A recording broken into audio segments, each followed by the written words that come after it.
Welcome, folks, to our very first Modern League night. My name is Aviva Goodman alongside Dominic Stricker. We are so glad to have you here for our full 12 weeks of coverage while these players battle it out for a huge chunk of change. Dom, how you doing tonight? Are you excited for our league? I'm absolutely pumped for league play, and clearly the population is as well because it's booming out there. Yeah, we got a lot of people in our store tonight ready to earn some points on our leaderboard and get themselves a part of that prize pool at the end. Starting off with two regulars, Lucas on Black White Scam and Adam, usually playing Burn tonight. He forgot it at home, so he's playing Living End. We'll see how he does with Oh, this deck he's not as familiar playing with. you mean right here while we're about to get grief scammed? And the thing Yeah, is, we have two Cascade cards. Great, but the sick. thing is I think they're about to go away. I think so too. I think those are probably the best cards to rip out of a hand here. Living End plays some really high cost cards besides those cascade spells. There they So go. yeah. Now, what I think is incredibly important here is a deck that can draw out of grief the best might be Living In because their entire deck is meant to do one thing: draw cards, find Cascade spell. Okay, well, we have the Cascade spells gone, so back to plan A. I'm going to draw cards until I find a Cascade spell. Yeah, a lot of cyclers in this deck. A lot of ways to find lands as well if you're missing those in your hand too. It's got some of those land cyclers from Yes. Lord of the Rings specifically. I know Living End sometimes toys with the exact numbers and sort of flex slots hmm in their deck. So I don't know exactly what Adam's working with here, but I'm sure we'll see as he plays. A Steam Vents is his first land for turn. Yeah, I would imagine the kind of typical Living In about now is about 15-ish lands, about 7 of the land cyclers, and then you've got your griefs, your force, and all of your cyclers. Mm-hmm. So Adam's hand right now is just chock full of cards that are going to help you draw more cards, right? He's got a Riverwinder that he can cycle. He has the Waker of Waves that you can kind of channel, even though it doesn't say channel, to discard like the top two. Adam's job from now until the end of this game is to draw cards, find Cascade. Because Luke right now is setting up for like, oh, I have this attack with this grief, and maybe I'll Bowmaster you, and maybe a little of this. As long as Luke doesn't draw the card Dothy Voidwalker, Adam can just go, go, go. Oh yeah, Dothy will put a lot of disruption into Adam's graveyard plan. Anything hmm that hits that will be immediately put into the void. Yes, so anything that we cycle will go into exile with a void counter, right? Right. But what's really important is it will also exile the living end. Mm-hmm. Uh, and what can happen is if we ever find two Dothy Voidwalkers, Adam will never be able to keep a board state because each one will keep casting a living end and then casting a living end and casting a living end. But for now, that's not our problem. Luke just has this Cauldra, and we're on the hunt for Cascade. Mm-hmm. Yeah, the soonest Adam can play one is turn 3. So this would be his first opportunity to do it. I don't see any in his hand currently. He's got 4 cards right now. He's just gonna pass it back to Luke here. Right, but it's a Waker and 2 blue cyclers, which means no matter what, we can dig about 3 cards deep if we wanted to, using the Waker to look at 2 or our 2 1-mana cyclers. Oh boy, but here comes this Cauldra first. Not quite lethal, but quite nearly there. Adam will go down to 2 points of life to Luke's Yeah, 20. Adam has to find a Cascade spell right here, right now. So we're going to start digging in Luke's end step here. We'll begin cycling. Fetch a little bit first, then net deck even more. I love Adam going to fetch and just knocking Luke's deck over. I do know those are brand new sleeves. Oh yeah, So, classic. yeah, very slippery right now. What's going to help Adam here is while the Cauldra is indestructible, Living End forces you to sacrifice your creatures you have in play, Mm-hmm. which means we're still going to get the Plague Wind-esque effect here of making our opponent lose all of their creatures. But it's now or never. All right, let's see if he can get there. We'll cycle with. Right, first Waker, because this let us look 2 cards deep, put 1 into hand and 1 into bin. Oh, there's a living end. That Living End straight into the bin. Right, we can't do anything We with have to actual Living cascade End. into it. We can't cast it because Yep. it won't come down nearly soon enough. And then we have the Force in hand to protect just in case if Luke has some way to stop us. I don't think he does. Uh-oh. That's not good. Nope. There's a subtlety. We do Okay. have 4 lands. Oh, okay. Yeah, we have nothing we can do with it. Yeah. Because the hard part is we had to go all the way down to 1, right? Taking all that damage in combat and then using our fetch lands to try to set up our mana base. Mm-hmm. We didn't draw our land cyclers until like right at the end there. And you see a little spice being flashed by Adam going through his sideboard. Oh, yeah? This sideboard is clearly set up to transition into a blue-green flash deck Post Oh, board, when you feel a lot of hate, it has Rhinos, Endurance, Subtlety, Mystical Dispute, like all these on the sideboard. So if you're not feeling like it's a living end matchup, you can swap into just playing like a blue tempo deck, kind of bad Rhinos if you want. sure, sure. Are you swapping it in against like a counter heavy deck or like That's a? what I said Okay. against if you're looking at like Murktide or someone who has like Teferi plus Chalice, you're like, Hmm. okay, maybe I should just be doing something else. With Luke's deck, though, more removal heavy of a kind of deck, do you just stick to that main game I plan think then? so, right? Because Because your Cascade spells are always going to resolve. yeah, one, yeah, they're always going to resolve. You're really only afraid of the card Dothy Voidwalker, Hmm. which might mean we're looking for any pieces in our sideboard that helps us take it off the board in some way. Sure. So if we have like Brazen Borrowers to try to bounce it, I'll take that. If we have Subtleties just to remove it from now so that we can combo, I'll take something like that. And we did see a subtlety get drawn in Adam's last turn there, so that is an option he could have. I don't know if I saw any Brazen Borrowers, but of course we haven't seen his exact list Mm-hmm. here. We can pull up some example deck lists though while players are sideboarding here. Let's look at the Living End deck list for those unfamiliar.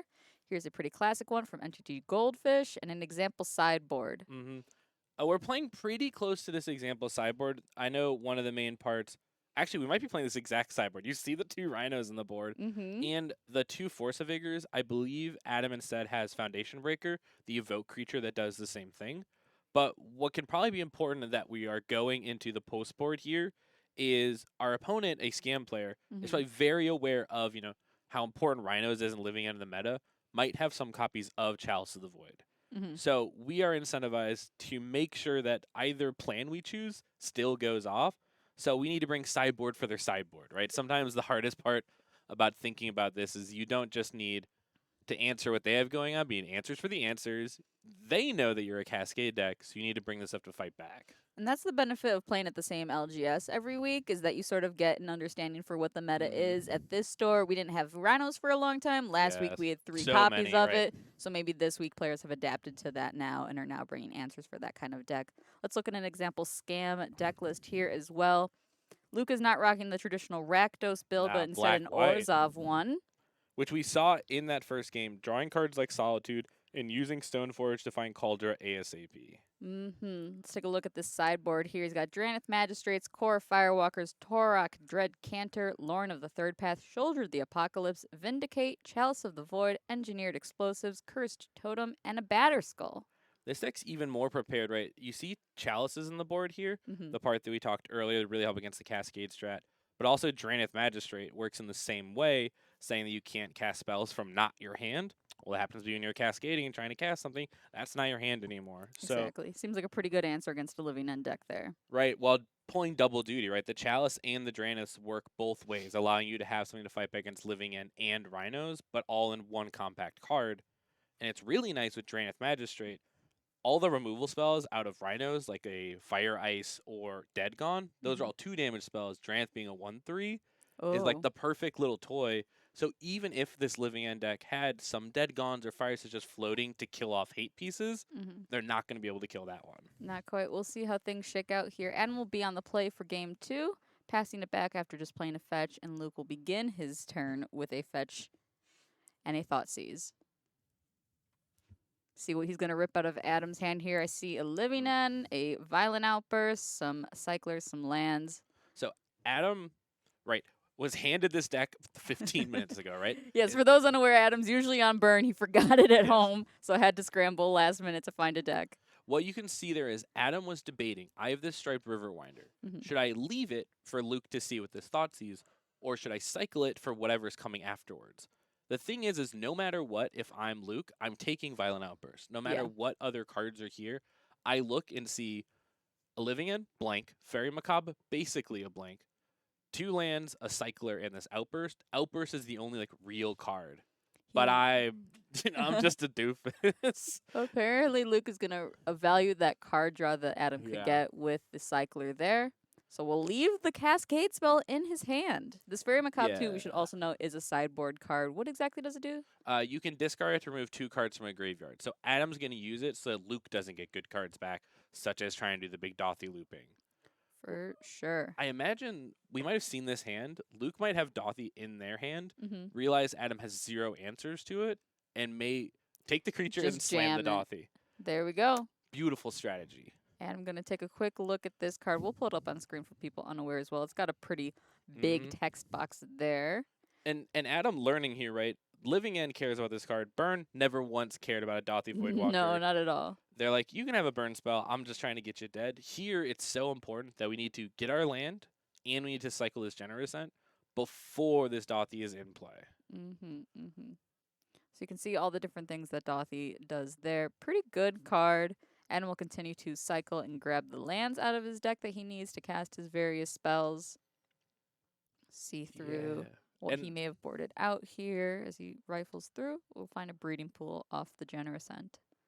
and Adam going with the greedy mana base approach, and you're playing against black white scam, not the typical black red.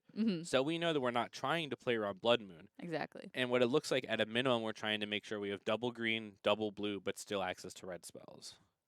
The Ent should be exiled because of the Dothy. We're doing this in response to the Dothy. Oh, there you go. Because that's Adam's last chance to make sure cards actually hit the graveyard is in Mhm. response to this Dothy Voidwalker. There we And go. I was wondering why Adam didn't grab Forest off this Ent. I said greedy. They just had the Forest. Because I was like, oh, you should definitely be on the hunt for a basic just because your life total is in jeopardy as well. Exactly.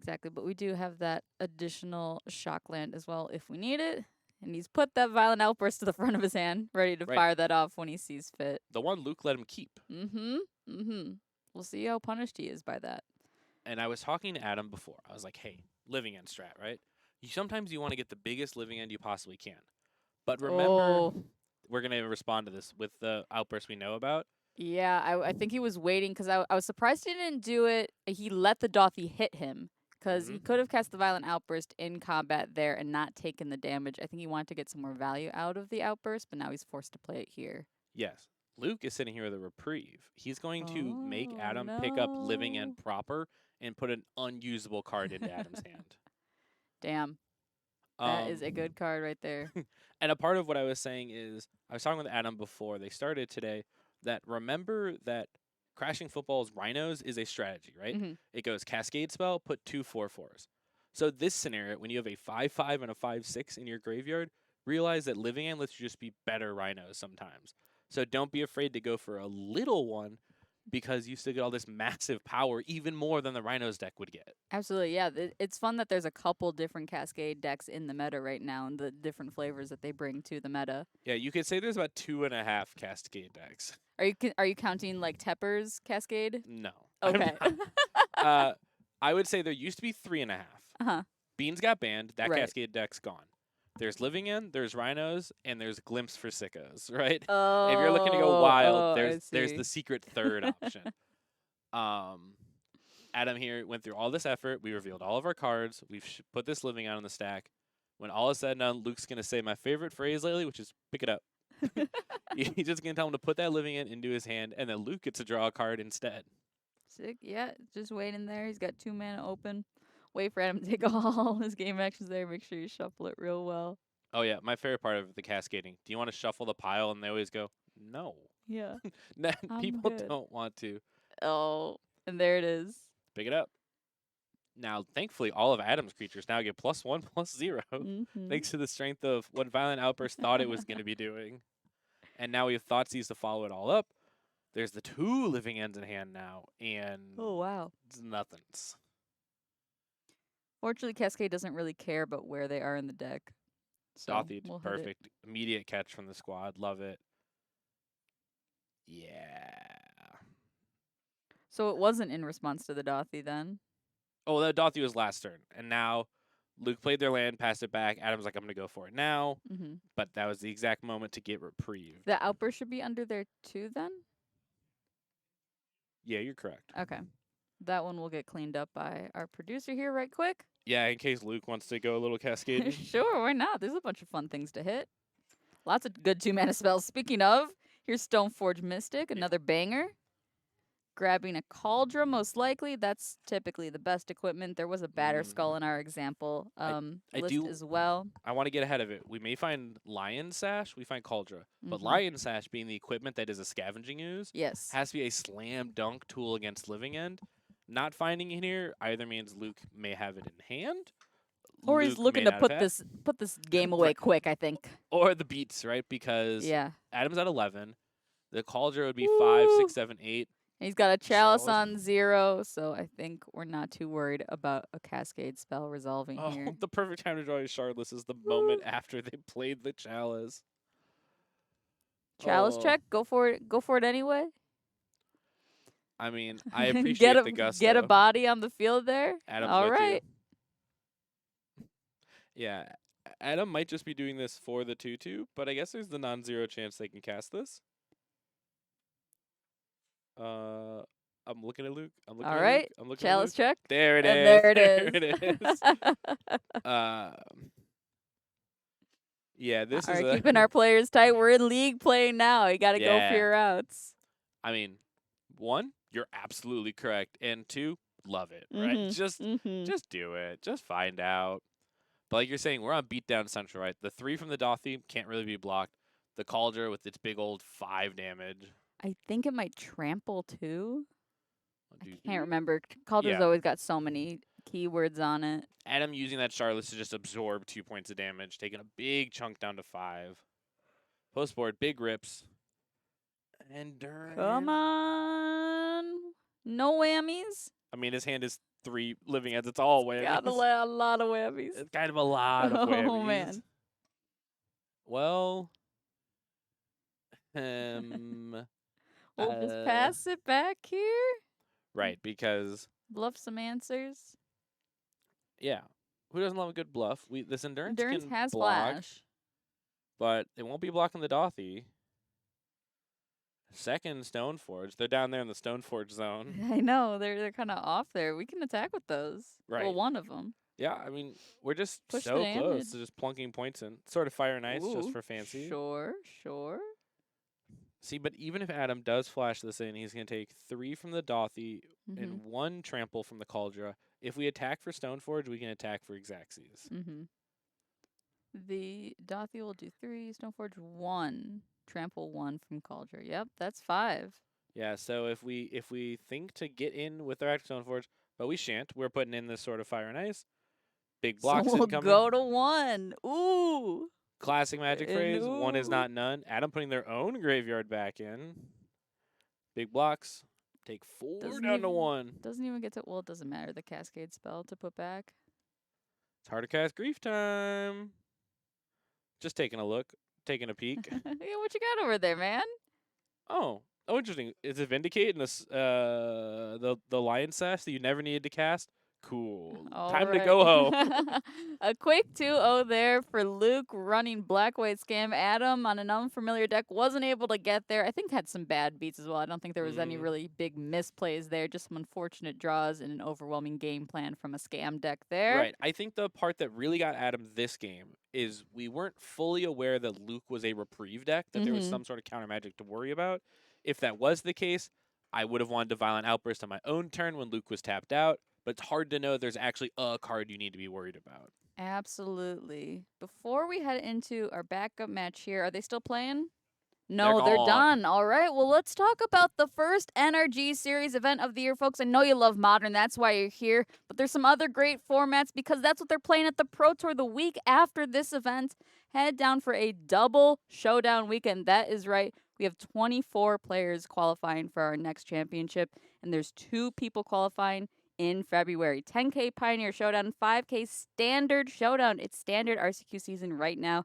Get that practice in on Friday nights here. Get that practice in at our Sunday event, February 17th and 18th. Now at a new location as well. We'll be in Elmhurst for that. And of course, we will see you at MagicCon the week after as well. Bunch of good games to be had. With that, though, we'll head into our round 2 features in just a moment. Quick ad break right before. Be right back. See ya.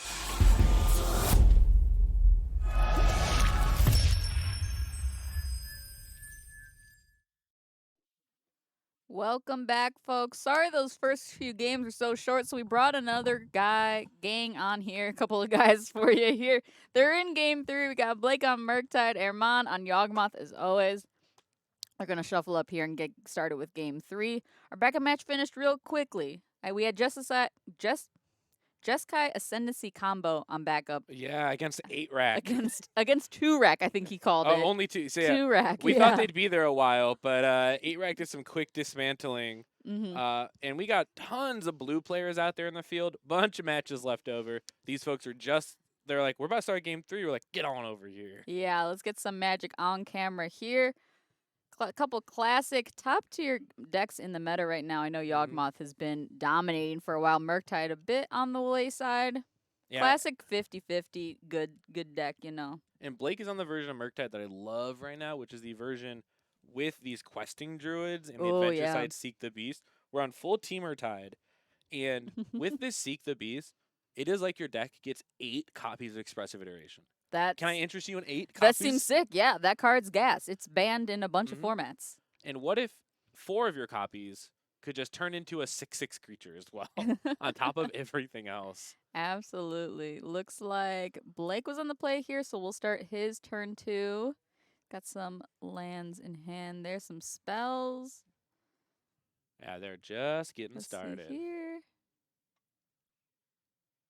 As we see Oh, young, excuse Wheezy, me. best one drop in the format, here to hang out for Erman. Classic. I'm waiting for Airmon to start pimping out his Yogg deck. I'm waiting for the young wolf secret lair. I'm waiting for like secret lair wolves. There was just announced a cats and dogs commander It's deck. no, he's a wolf. He's not gonna make That's it. like close. I don't know. He could be domesticated. He's still young. He could have a young, fulfilling, domesticated life. If that was as a the pet. case, he would be young dog, and I don't think I could just have young dog. Young dog. That would be quite the card, I think. Oh my Followed up by goodness. Wall of Roots. Hopefully, you can use this green mana, get another 1-drop, and really get started. But Blake may have this spell Snare. Oh, interesting. Hey, you want to talk about like top 5 cards I despise? Spell snare. Spell Snare. Oh my goodness. Hey, you ever want to counter Planeswalker for 1 mana? This seems cool. Yeah. A Gris specifically. But... Not Grace. This is spell Snare. This is counter target card that costs 2. Oh, excuse me. Yeah. Excuse me. Yes. So this is hit your Wall of Roots, hit your Renin 6. Renin 6. Yes. I remember I did that a couple of times back in the day when I was still playing Murktide. This used to be the anti-Tarmogoyf tool. And, we're long past those days. I don't know. We saw Tarmogoyf last week. Yeah, Tarmogoyf is kind of making a return. I don't know if you saw the tweet going around that's about the same price as a Goblin Shaman token for Fable. It's less. Goblin Yep. Shaman token is more. Yeah. But Blake, I would imagine the return of Spell Snare is due 100% to the prevalence of Orcish Bowmaster. Oh, that seems like a great counter to it too. Yeah. Just a 1-for-1, one of the biggest thorns in your side, while still being able to hit tons of other plays in this game. A bow in your knee, thorn in your side. Yeah. The old bow in my knee. Yeah. And like Blake, this card just can hit counter spells from other decks. Mm-hmm. It can hit Reprieve. And as Modern is a format that gets lower and lower on its mana curve, more and more people are playing 2-mana spells instead of 3-mana spells. Like Here's an another Agatha one. Soul Cauldron, right? Yeah. Like the 2s are getting Banger. good. Oh yeah. Let's take a quick read at that card. It's got a lot of text on it. It'll essentially eat some stuff, throw some creatures into the soup, and then creatures on board with +1/+1 +1/+1 counters gain abilities. If they've eaten from the soup, they gain all the benefits. If you got ham in there, they all got ham powers, right? That's kind of how what the rules would be work. ham powers? I was just thinking of Scout Pilgrim when you get vegan powers. Oh, Yeah. for sure. So ham power, I'm sure, is somewhere along those lines. And right now, Erman's only card to eat is Wall of Roots, and I say only. Being able to start turning everything into mana dorks is real nice. Someone wants to have Isaac on for round 2. He did win his round 1, so winners we'll get see. on camera. Yeah, we'll see who he gets paired up against. We'll see if we can do that for you there. Yeah, packed house out there tonight. So excited for people to be excited to play Magic. Yeah, we got our league starting tonight. For the next 12 weeks, people will battle it out for a chunk of change. Big chunk of change. Okay, I apologize. While we're talking about the amazing mini-series, we had Cast in the Fire to eat the Cauldron, and then used our Lightning Bolt, a premium spell, to hit the plant token that was trying to get the +1/+1 counter. Just to fully nullify everything. There you Much go. appreciated Bobble there. off the top there. We'll see that Erman will draw another Colony Garden for turn. And get another plant token. And send it right on back. Time Time to seek the beast.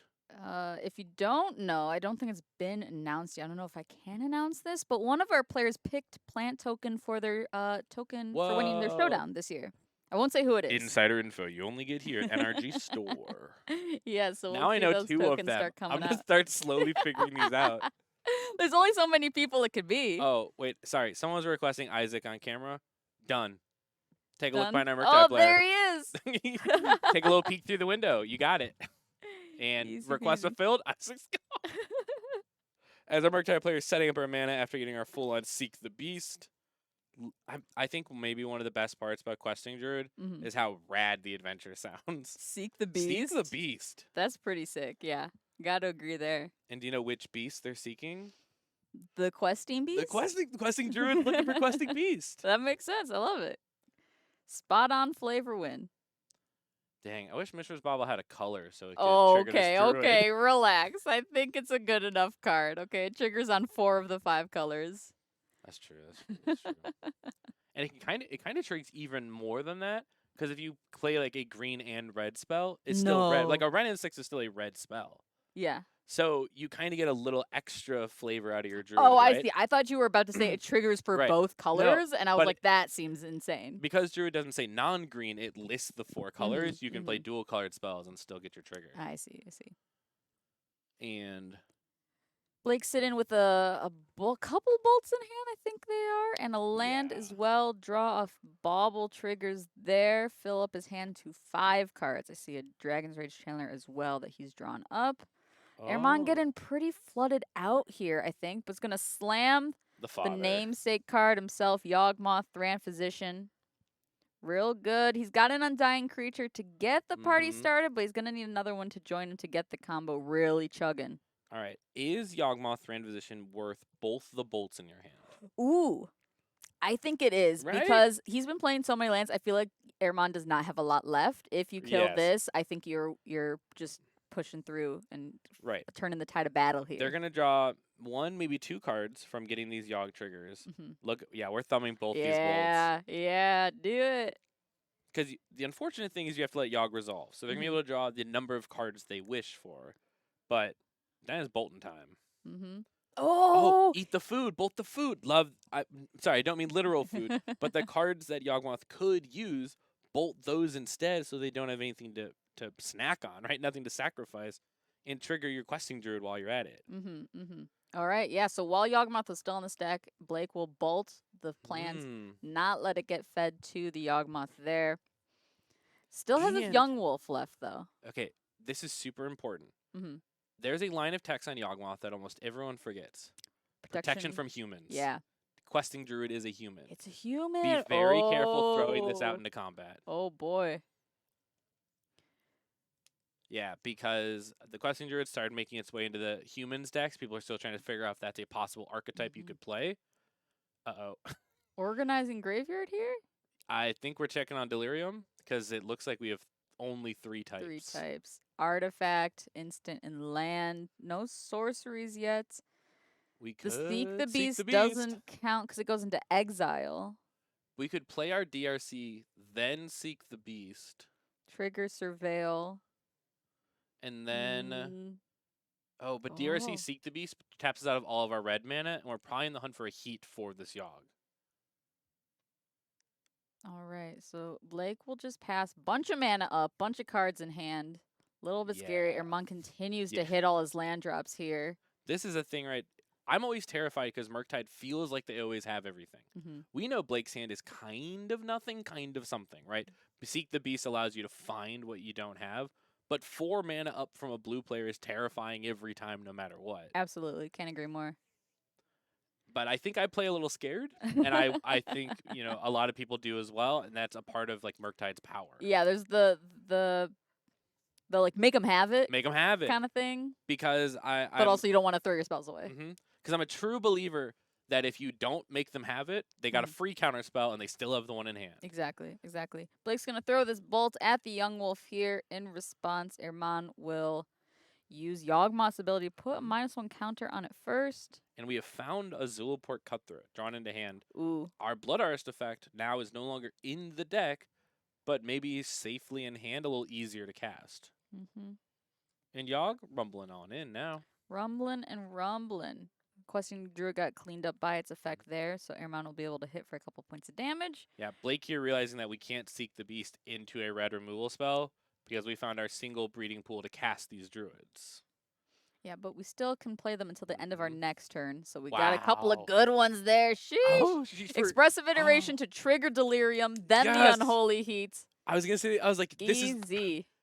You love to see it. I'm so worried that the more I watch these matches, that I'm gonna build Murktide, and I don't like this deck. I played it. I enjoyed it for a long time, and then like people made fun of me because I said I got bored of it. It is. I get it, Yeah, yeah. but this deck Some people- always has it. It does. It does. It has so many outs. It's got so many good draws. It digs incredibly well, as we're seeing here. And it's standard RCQ season, but the top 8 promo, His new expressive beautiful iteration. Oh, by Dominic Meyer, just an incredible Magic artist right now. absolutely tons of classic arts from that guy. Anyways, if you love what we do here, Aviv and I are accepting RCQ promos in the mail. We accept tips. Yes, Yeah. please As we support your starving commentators. right, Blake here fully using both their cards off the Seek the Beast, like we said. EI into full Delirium into Heat the Yogg. Uh-oh, we're in so much trouble now. We are, Armand. The thing with Yogg is you could do a lot of stuff with this. Sometimes you don't have enough. He's got. And Sit a little bit forward. We could see what cards he's got in hand there. Blake's holding up mana for a Stern Scolding and a Dress Down. So whatever Ermon has might not be good enough. Another Stern- Yogg. Stern Scolding, that's a 2/4. Hit it. Come on, baby, hit it. Get him. And if it goes poorly, you have a Subtlety as well. So we're good here. I think he's deciding between. No, we're just gonna do the Scold in there. Right, get this card out of See you here. later. Especially Ermon's now through 2 Yoggs. Mm-hmm. Oh, I think was that his second land for turn? No, never mind. It's okay. We're good, We we're just good. have hit every Yeah, land drop. yeah. He's just played so many. Yeah, this is the part 2 that scares me off Yawgmoth. Is there are some games where you just have little guys. Yeah. We've talked about it before. If you don't have the engine to make it worth Mhm. playing those enablers, they Yes. don't do anything. They don't do much. I would say. It's like a Rube Goldberg machine if every piece was squirrels. And at some point, you might get them all to run together, but most of the time, they're just all over the place. Yeah, sometimes they're like Willy Wonka's factory and they all work in Yeah, tandem. no problem. And sometimes they attack a little girl. Yeah, classic analogy. Yeah, exactly. Questing Druid is here to be kind of just our go-to finisher probably in this game. This is going to get bigger and bigger as we just cast spells this game. Mm-hmm. The fact that this is our solo green spell just reads all the spells you cast, pump this up. It's It's the only perfect. thing that wouldn't trigger It's itself. Yeah. Yeah. So the only thing that doesn't trigger it is other questing druids. But when you cast Seek the Beast, that'll trigger it. And when you cast every non-bauble spell in your deck, that's going to trigger it too. Absolutely. I love Blake remembering his bauble triggers with these dice as well. Huge proponent of that Yeah. as a former Murktide player myself. There's a lot of moving pieces, a lot of triggered abilities What I that recommend, you got to remember with Murktide. go to a beautiful Altruist, maybe an Inkling Customs. Mm-hmm. Get a custom token that says Bauble Trigger. Yeah. And I put it in play and put dice on it so that when my upkeep comes, I look at it and I go, Hell oh yeah. yeah, pick these up. I love that. George has the beautiful protection from everything one that she made. I Yeah. have one. Mm-hmm. What's on yours again? I forget. Shadow the Hedgehog. That's what it is. Yes, I forgot. Oh yeah. Okay. Yeah. You could see it on camera 3 weeks ago in the hand of 4-color cat. No big deal. Losing a miserable game. Yeah. As Blake really just gassing up your rate, you have Dress Down, Subtlety, Preordained, DRC, and all of them are just going to make this huge Start druid. going. Oh, Aramon looking to Oh. respond early. Bo. Oh, shoot. In response, we have another Mhm. spell to pump it, though. Yeah, well, we might just be able to. We're probably going to Subtlety this Bowmaster just off the Hard stack. cast the subtlety. Grow my dude and make you put your Bowmaster back. Mm-hmm. Irman will put that back on top. And then Oh. once it's fully triggered, yeah. Put it on we bottom can't draw instead. Bowmaster here. We need just like good cards. Yeah. And everything's going to be so big now. Mm-hmm. The DRC's a 3/3. This Questioner's a 3/3. Subtlety's a 3/3. Bowmaster is so small and on the ground. And Blake most likely here trying to get this questing druid up to 5 power so we can attack through this wall. Does Bowmaster not have reach? No. I You would feel think like it would, you right? would think it would, right? It's an archer. Yeah. We can't go down this rabbit hole. It's the hardest. Why do the gods not have reach as they tower in guys, right? They have indestructible, I think. Yeah. I think that's flavorful enough there. All right, Blake's starting to amass his board here. Still got no mana left. Right. And Mana in hand, though, they can play this. Dress Down has been wasting away for a couple of turns here. Really good against Yawgmoth, but hasn't been needed yet, really. no. And you saw us like debate attacking with this druid, but it only having 4 power and this unused wall of roots. We're just throwing away a possible blocker for a Strangler Geist, whatever Ermon may come back with. Dragon's Rage Channeler is delirious, so we'll have to attack next turn. And here's a grist. We're okay eating this wall of roots, but all 3 of these cards are at immense clock. Oh, it doesn't even matter. The Grist won't get a chance to resolve another subtlety. Put that on the bottom as well. It's really hard once Murktide really has the engine going. The druid gets even bigger. Trigger the druid. We have the Zulaport Cutthroat in hand, but with no way to enable undying creatures, a Yawgmoth engine. Blocker mode. It's just coming to chill.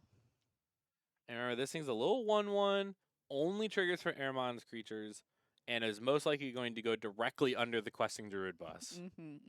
Which then makes it incredibly hard to even try to set up any combo, because your payoff will be in the graveyard. Exactly. Zulaport Cutthroat is a one of in a Yawgmoth deck. Once it's gone forever. Yeah. Unless you throw it in the soup or something, that doesn't even do anything. It's for activated abilities.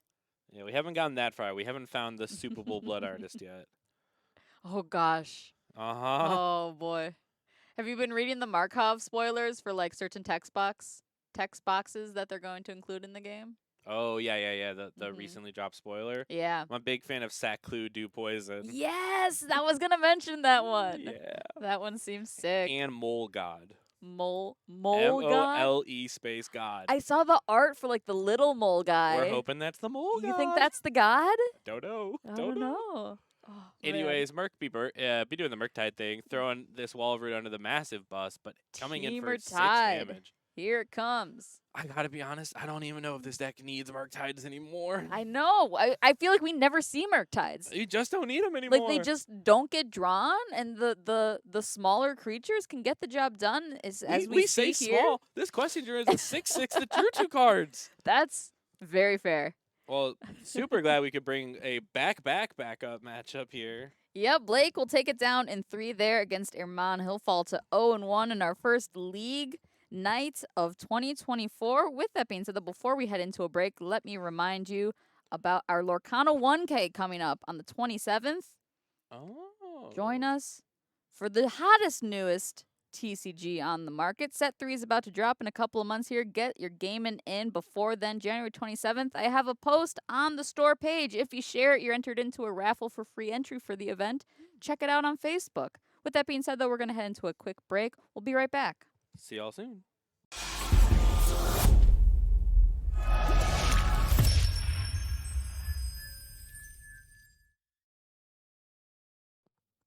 Welcome back, folks. We're in round 2 of Wednesday Night Modern here in Buffalo Grove, Illinois at the Nerd Rage Gaming storefront. We got Brian on 4-color big rhinos. Yeah, I'm calling it big rhinos. As opposed to small rhinos.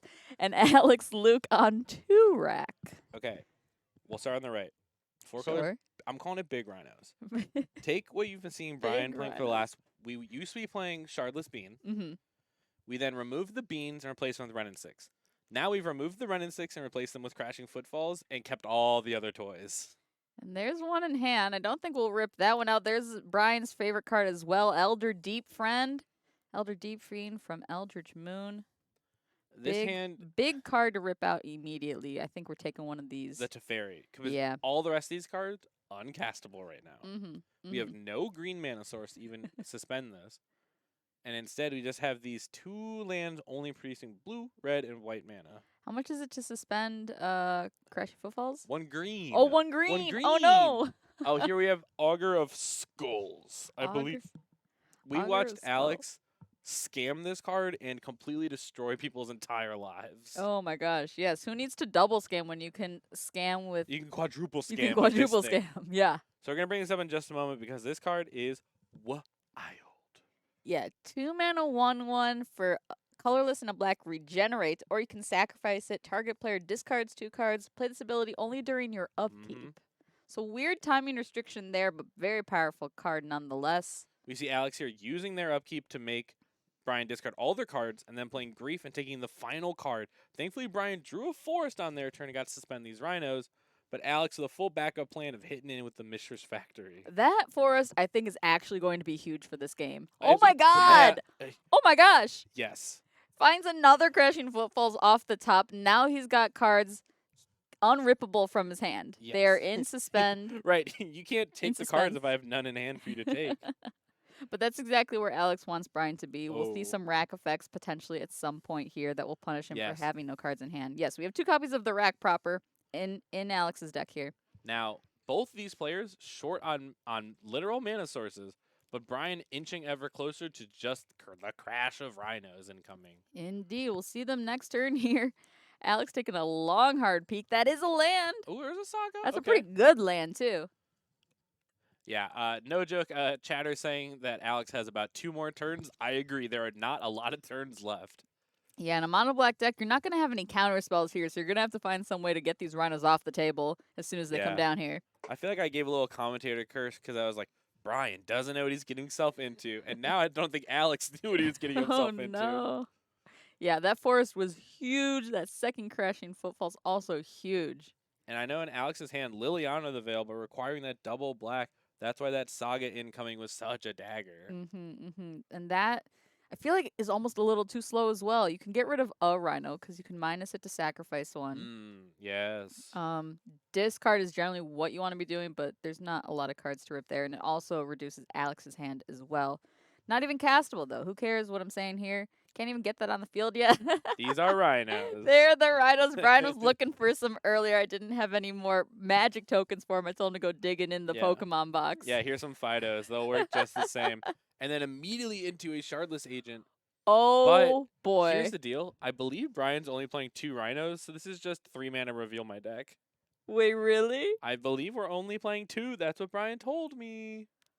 And Is I'm he- wondering how long it's going to take Brian. Oh, there's a third. There There's is. a third. Okay, I was going to say, Phew! if he knew there were none left, I feel like he would Oh, have just yeah. turned his whole deck over there. Oh, you know, there's 2 in the living end sideboard, but there's 3 in Brian's main deck. I see. All right, so there we go. There's the third rhinos. The rhinos, they are crashing. Well, Brian had a rhino. I'd see you. I was able to get him 1 rhino. Okay, that's fair. That's but fair. yeah. And these are Get some him. Rhyhorns, little Rhydon. I mean, it's a typical Thursday stream out here now. There we go. We had Pokemon players in here earlier playing the basic land game. Wow. yeah, People are wild. crossover city here. It's just crossover Wednesday. Mhm. Anyways, Grief off Brian the has 18 power in play. exactly, lethal. And 2 more rhinos coming next turn.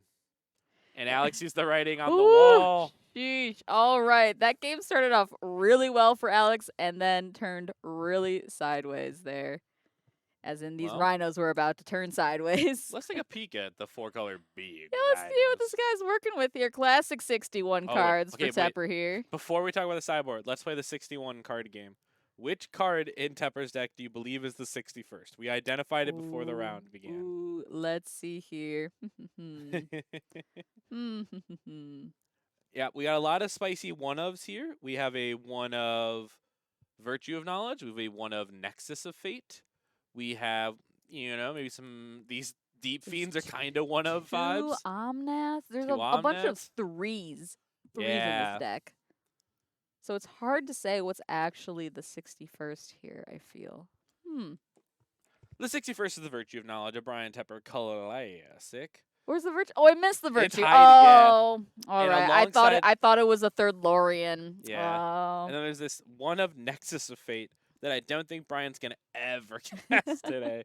We'll see, though. Let's take a look at this sideboard, though. 3 core Firewalkers, 2 Tishana's Tidebinders, 2 Force Negations, 2 Wear Tears, 3 Cursed Totems, and 3 Leylines of Sanctity. I see 3 core Firewalkers, and it's like, tell me you're scared of burn without telling me you're scared of burn. Unfortunately, the burn player left his deck at home, so I Right? don't think we're gonna be seeing those come out at all tonight. Sign me up for Leyline of Sanctity, right? Oh yeah. I get Hexproof. This is how I keep myself safe from target player discards 2 cards, target player discards 2 cards, target player discards, Thoughtseize, Grief, right? This is how I'm going to keep safe from many of those effects. It won't fully insulate you. Things like a Liliana will say each player, you'll get just a little bit of trickling, but we might be able to mulligan 1 or 2 times pretty aggressively for these ley lines, because if they show up, they could be instrumental in winning a game. Absolutely. Let's take a look at Alex's deck here as well. Classic 2 rack.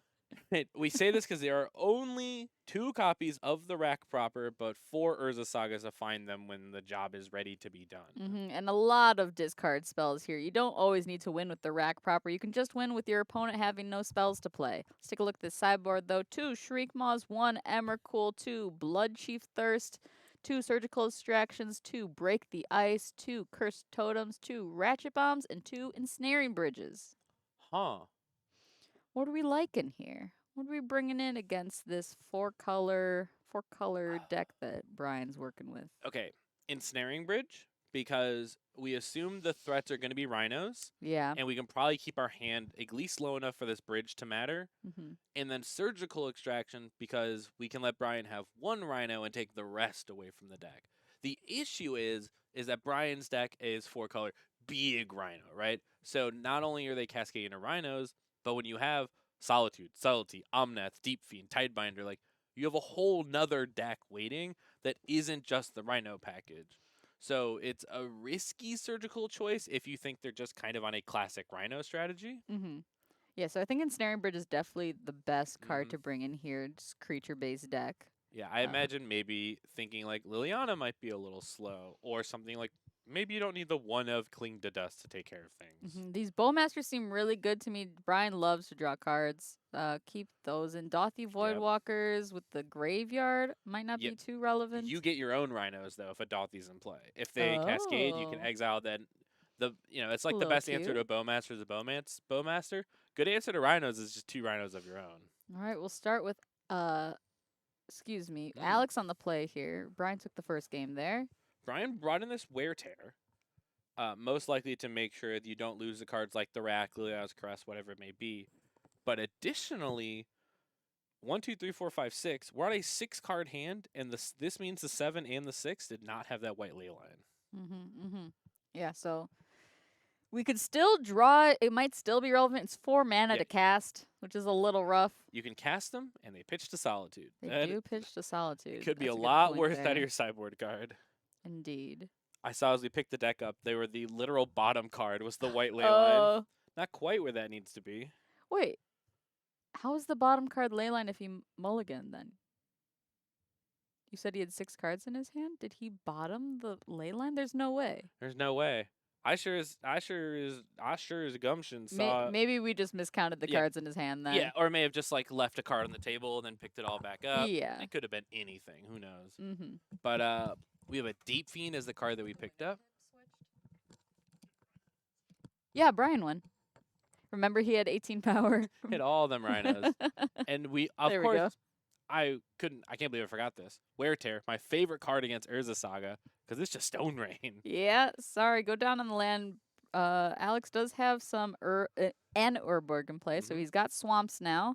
Make And those Urza sagas make into black sources as well. and it means Brian did not need to search up his Zagoth Triumph, and instead he gets to keep a very clean mana base and let Urborg do the helping for him. There you go. Does he has ley lines in his deck, right? Oh, yes. So that'll help with domain there. Yeah, so Brian doesn't need to search out his Triumph.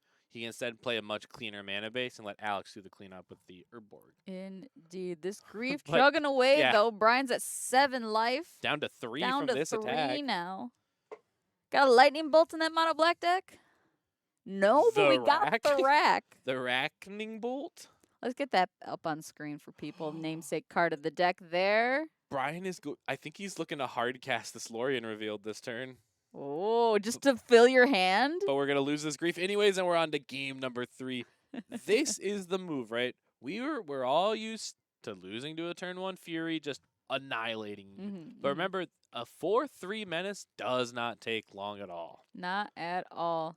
All right, we'll go to a game 3 then. One each to Alex and Brian. Reminder that these players want to win games even more than usual. We have The a 12 league. week mini series. The NRG mini series is in effect. Our modern league is 12 weeks long, and winners at the end, top 8 finishers, will get a piece of the prize pool to take home. Beautiful piece of the pie. And maybe, who knows? Maybe we'll throw in some extra swag there. Still in discussion exactly how juicy that prize It's a pool will long be. season. Yeah. If we get more players, we'll have more incentives to amp up that prize pool. Come on out. Wednesday nights, Buffalo Grove, Illinois. That's here. That's where we are right Mm-hmm. now. That's where this gaming's happening. Ooh, you know what? We also should add to the stream. I was watching another LGS's stream last night. Portland Paper over in. Portland paper, modern Mondays. Oh my gosh, it's such a bop, man. Can we get Guardian that? games. Yeah, I know them. It's so sick. I was sitting there and vibing. I was like, I don't even Yeah, care if there's no magic on, their dude. their theme song is a vibe. It's great. I think our BRB music is pretty sick too, Yeah. but I feel like it could use that like So bespoke what's nature what's to the it. upgrade? How we up in the league even more? Oh, I don't know. What are you snatching from them? What kind of fun stuff should we throw in? What other incentives do you think players would want as part of their prize pool? Or are you talking about the music, the production aspect? All the above. Like I said, I like everyone to grow together. As Brian's Mhm. going down to 5, we got this time. I'd like to see us. Although I guess this is more putting more work on Bryce's part. If we did like predictions and had some fun like points Ooh. rewards, Yeah. people could like request players on camera or something. Yeah, more interaction with chat. We love all of you folks being here. If there's Indeed. things that you think would really help out here, if you want to have them more interaction, let us know. The only way we know is if you tell us. Yes, please. That interaction chat is a huge part of this stream. We appreciate all of you. And make sure to hit that follow button. I know you've already done it because you're wonderful, but if you've forgotten or if you accidentally like unclicked it for some reason, click it How? again. No, yeah, just be sure. Yeah, do it. We're here every Wednesday. If you like Pokemon, we're here every Thursday as well. We'll have our returning big Yeah, there's a brain big champ in the building. dude. Dan Hugar is goated. I gotta say, man, just top 16 in Portland, top 8 in San Antonio, just crushing it out there. Go check out our streams on Thursday as well. Figuring out opening hands here though in game Mhm. 3. This Think is- we're This is hard for Brian, right? Because you've already mulliganed twice, so Mhm. it's like you're already doing Alex's job for them. exactly yes against a Thoughtseize base deck. Mhm. Gets a discard. And you're on the play, so you didn't even get the like extra card from being on the draw. And Brian's going down to 4. Oh boy. The okay. 4 I'm about to keep is I'm about to keep 4 lands. I Yeah. tell you what, I'm keeping 4 lands. Oh, interesting. Yeah. I just want to put them into play. Uh-huh. I will just let the top of the deck do the work. I have Cascade into Rhinos. Mhm. I'm very likely because Alex is gonna be like grief scam you, and you're like 4 lands. Yeah, yeah. That's the big restriction on Or just about every discard spell Alex has, right? You can't hit lands. yeah, I'll take 3 land Rhino. Uh-huh. Let me just let me put that on suspend, throw it back to you. Don't worry about me. I'll see you in 4 turns when the Fidos get here. Yeah, let me see discard spells that could hit a land. Technically, Liliana. Oh no. Oh Brian. Oh Brian. Oh, There- There are not lands to be there's not a seen. lot of lands there. We're gonna Oh. keep Lorien, Sacred Foundry, and 2 cards that Alex is gonna take from us. Mhm. Yeah, and you can see Brian here trying to figure it out. It might just be Wear Tear, Fire Ice, just to have cards that have text on them. Yeah, keep the lower cost cards at the very least. Yeah, I feel what you can see on Brian's face here. You bring a cool deck, you bring an man. awesome strat, goes well in round 1. Shuffler breaks and you just Round 2, you think you're on backup. We actually put you on the front. It's because of Alex Luke's deck. He's never gonna let us put him Yeah. on main feature again. He's gonna blame it on that. Oh He was like, gosh. he sat in the wrong spot when he came up here to get ready, and he's just getting griefed. And then we kept a Solitude hand alongside our Lorien Sacred Foundry. And now if I'm Brian, yep, Cycle Lorien, and your grief gets nothing. I mean, it gets my Solitude cards, Mhm. but you don't get to keep your grief. And I'm going to reveal my hand, and my hand's going to be the land I find with this Lorien. And then I'm just looking to rip land Cascade spell and go to work. There you go. It's just that simple. I mean, we'll see if it happens. I do think there is an advantage to these Cascade strategies when your entire deck is just meant to draw those good cards. Mhm.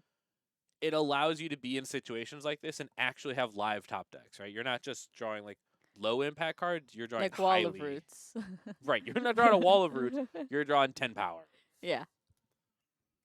Urza Saga will be the second land. After Brian just uses Wear Tear for that Solitude. Yep. But there it is, Oh, the right? footfall's off the top, baby. From the top row. Yeah, the literal top rope to get these big rhinos.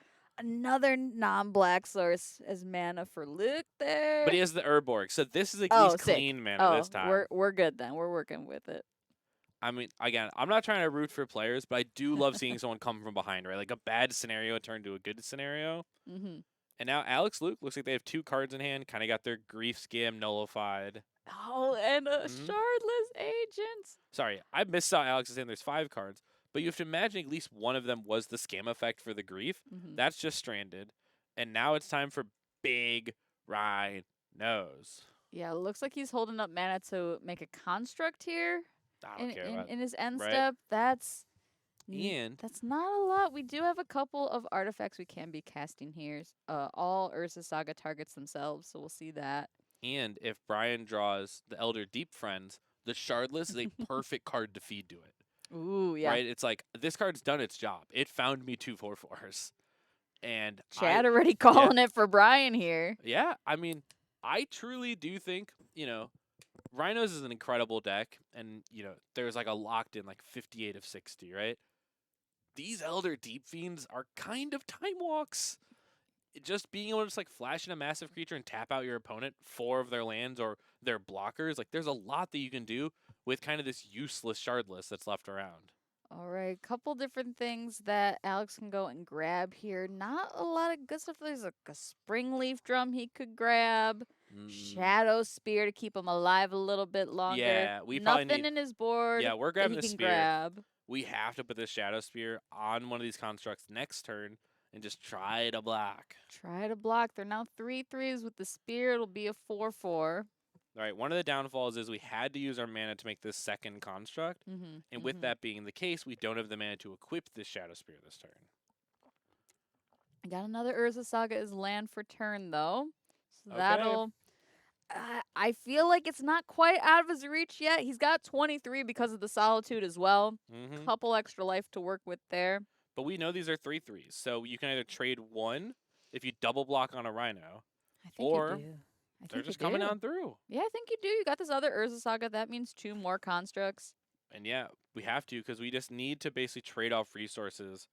Our Urza Saga, the first one got us 3 cards. Well, their Shardless got them 3. We just need to kind of start trading the pieces of cardboard. Absolutely. And Brian now with 4 mana available. I thought I saw a 4th. Just our 3 still, but a Yeah. grip of cards now. 1 card in hand.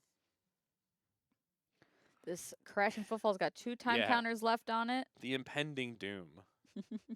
The rack. The rack will start to chip away at life totals there. This is Helps the grow clock. the construct. And we didn't. When we have mana, they'll be 4/4, so they'll trade evenly with this other one. I was With this gonna say other that. Rhino. We didn't equip. Instead, we're leaving mana up to make another construct and get 2 4/4s. I think that's proper here. Loving yeah. it.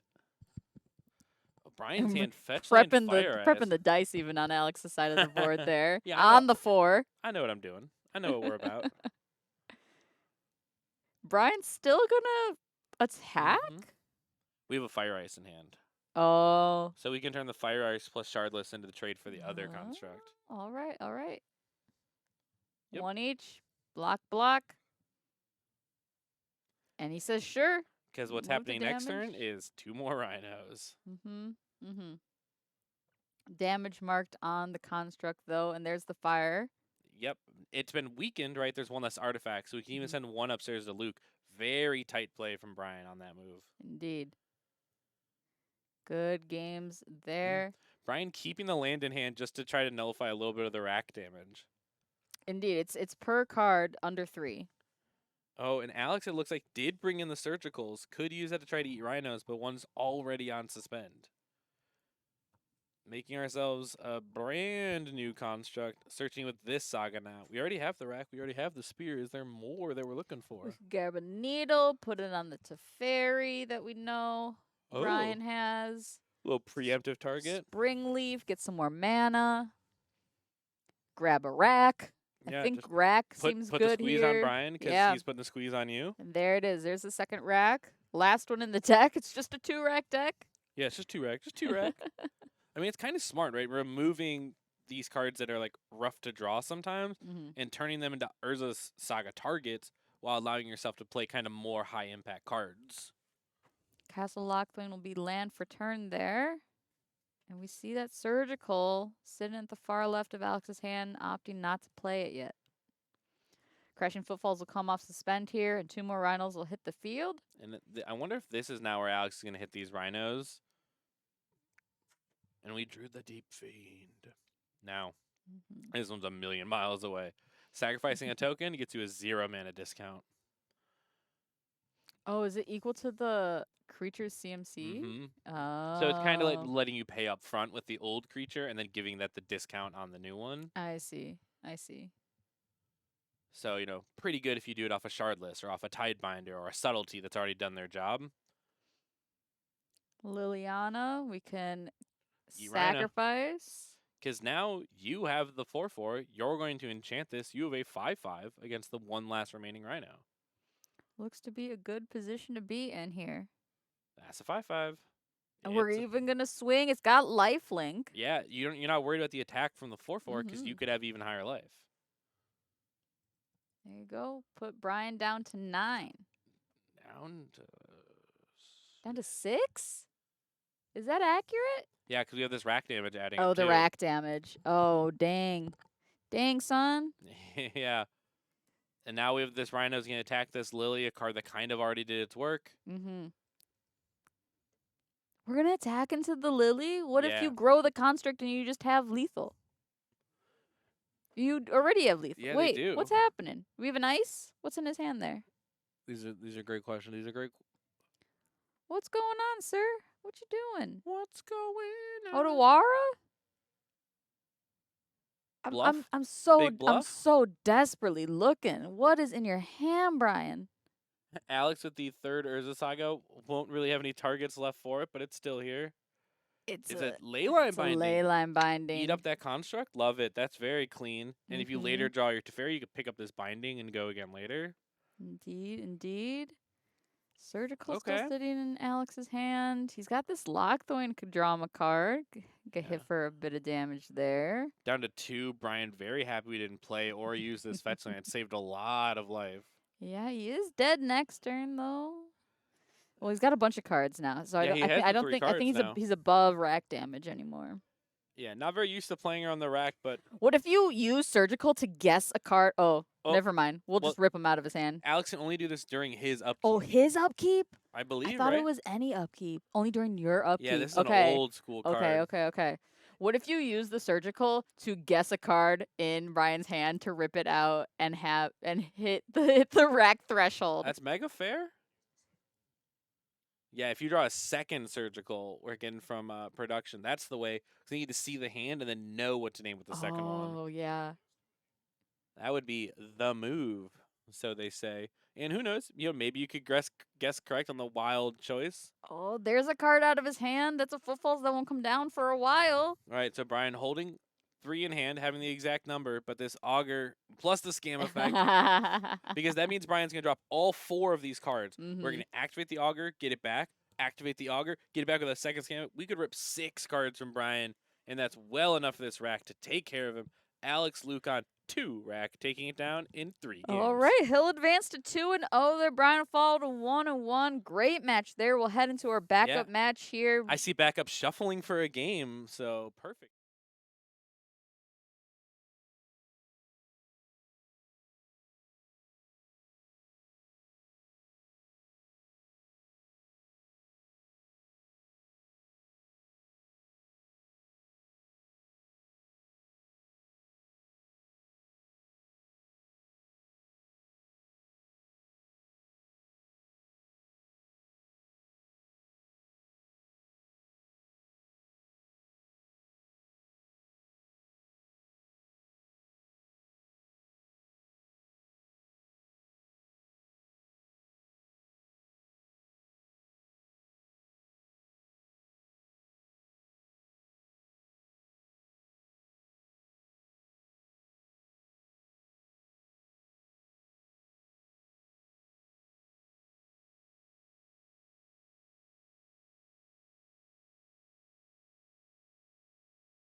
Hey, what's up, everybody? You can probably hear me now. We're having some weird audio issues with specifically the backup camera. So, what we're going to do is we're going to quickly shift everyone over. You can see if you look in the camera, you can see Danny, you can see Isaac. They're quickly moving the board state over.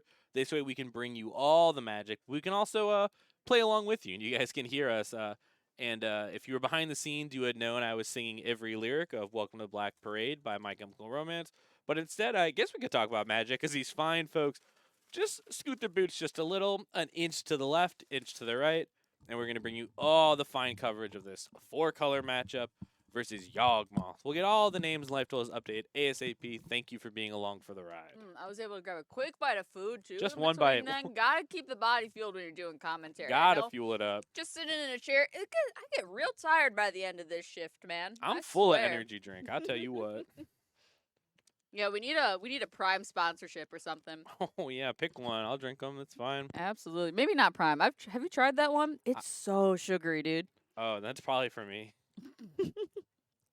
Fair enough. I like sugar-free Red Bull myself. Do you remember when we spoke earlier about Yawgmoth? I went, sometimes you have nothing and just a wall of roots in play? Yeah, literally. Sure looks like we have that against active Renin 6 and active Omnath. We have a Pendlehaven this time, so it could Oh my goodness. it could have some power. It can't. It is not a 1/1 creature, no matter how hard we try. Oh gosh, I forgot about that part. Yeah. If it was just a free pump, that card would see infinite more play. Mm-hmm. As this Omnath just takes the free block, but Renin 6 pings it. Not sure if Danny knew that was going to happen, but sure as heck is, and down goes the wall. Float a mana? Sure. Sure. Any rather Nope. do that than nope, Prime. Sorry, All some right. things in chat Dang. you just can't read. So sorry, folks. Strong negative on the Prime then. Heard. Oh, Danny's Heard. about to get his Takanuma responded to by an Endurance.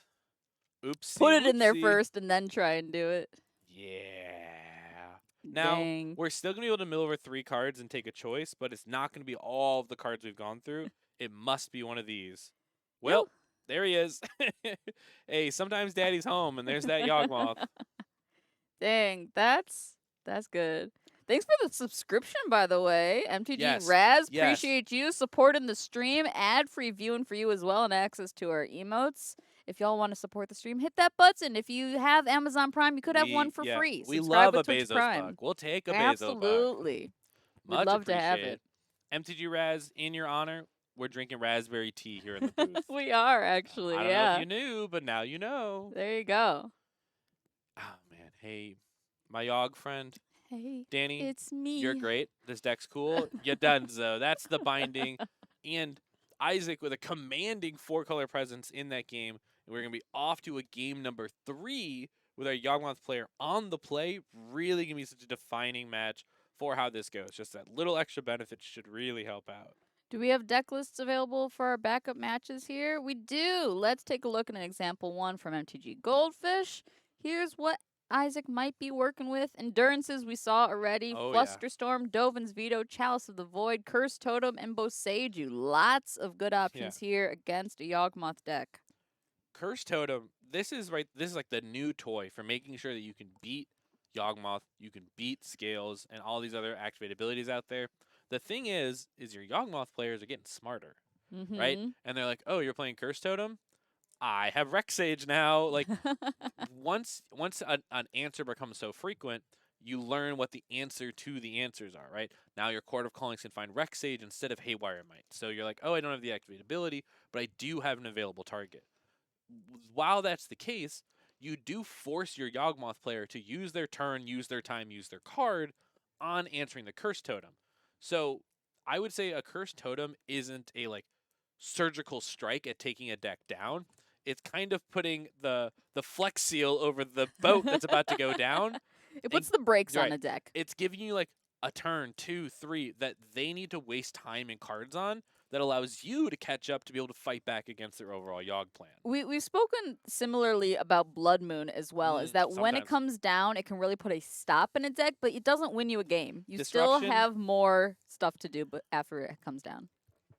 NRG sponsors the Dive Down podcast. It does. They're big fans of the term pressure and disruption.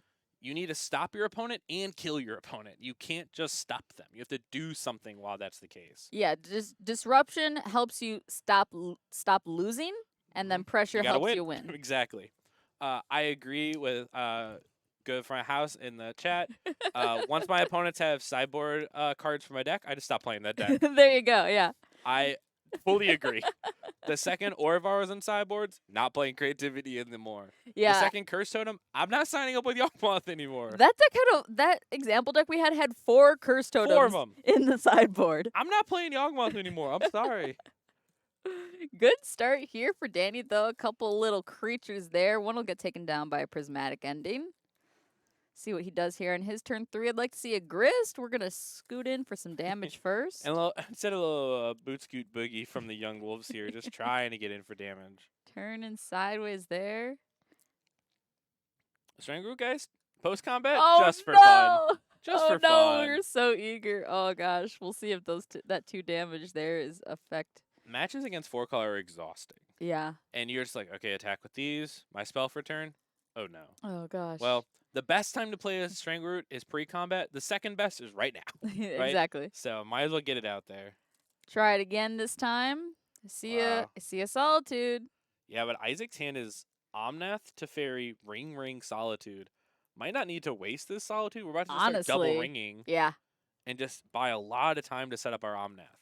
Because our following turn, we can put the ring in play. Mhm. The turn after that, we go Omnath, trigger Omnath, get 4 mana, play the second ring. So Double turns of protection there. yeah, we have a lot of time rolled up now. Mhm. Indeed. Danny will get 0 more turns of the beatdown. But this is an important part of if Danny's deck still has Haywire Might, because that's your answer to the ring. Mhm. So it no longer answers Curse Totem, but it does answer the ring, another card that gives you problems. Right, the Rex Sage does not take care of the Because ring. the indestructibility of the ring, right? Mhm. We sought out exile-based removal for a long time, and now you have 2 problems, not just one, and the same card can't answer both anymore. There was even, I forgot to mention in your story of like how the back and forth of like answers and answers to answers and that kind of thing, mentioning the Pithy Needle to like Agatha's Soul Cauldron answer that gets around Pithy Needle because the ability 'Cause now your comes other from another cards- creature. Yeah. That song and dance there as well. But I always wonder if you should needle just the cauldron proper. So it can't put stuff into the soup. Right, you just don't have things to Yeah. eat. But the hard part is what if they already ate a couple things? Exactly. Exactly. But that's the joys of Magic. That's why you keep coming back. There's just so much to do. Double Besage for Isaac, quick legend rule, float some mana. It's the ring. Now this shows that we're in a little bit of danger and may not be able to fully set up Omnath plus ring next turn because we're out of lands. We are, yeah. So getting that ring out over the Teferi because we need the card draw. Bowmaster from Danny in response to the ring, a play I'm sure they've done 100 plus times at this point. They've done the reps there for sure. But we got all these creatures that can turn sideways, but they won't do much here. Correct. They can Court of Calling. They can gourd, though. Wow, and Danny has the Rex Sage in hand, so they don't have to waste this cord on thinking about that later. We're just going to start going for it. 1, 2, 3. Oh, grab Shieldred, grab Shieldred, Cold grab Shieldred, cord for grab 4. Shieldred, grab Shielded. Yes. This looks like a Yogg. This is a Yogg board. You would love turning these all into cards. He's tanking, too. He's got 2 good choices here. He's got both Undying creatures to do the Yogg dance. Shouldred might just be stronger against a draw-heavy deck, like 4-color. Yeah, my opponent has the ring, but it's hard, right? You have Yawgmoth. You have Yawgmoth. You have 3 Undying creatures. You got it. You got to do it, man. Because what happens is you can sack the Young Wolf, it comes back untapped. Sack the other Young Wolf, comes back untapped. Sack Strangleroot, comes back untapped. Do the dance. You have 18 life to work with. So we have 17 cards to draw, and we will have 2 lands and 4 creatures untapped. That's a cord for 3. That's enough for our Blood Artist. Just needs to be in the top 17 cards. Needs to be our Blood Artist or our cord. But Isaac has a Solitude. I was right? just about to say, man, this is what you're playing around as well. And Danny, for a long time, was on the Zulaport Cutthroat over Blood Artist because it kills through the ring. So we have that part of this equation covered. There's ring protection, but we do have the workaround. The thing is Isaac is very interested in solituding your Yawgmoth. There's the land Isaac needs off the draw from the 1 ring. Not going to help him here, though. Solitude will clean up. It has to be the Yawgmoth because there's too many Undying creatures, right? There's 3 total. Indeed. We can't break this up that way. Danny going to do some stuff in response first, though. Danny's welcome to as many cards as they would like, but they won't have their Yawgmoth. The thing is while this Solitude's on the stack, we might be able to just kill them. Mhm. Because with this third Undying creature, this Young Wolf and this Strangleroot, we can just start doing the dance while Solitude is waiting, find the combo piece, and just kill while this is waiting on the stack. Don't you have to?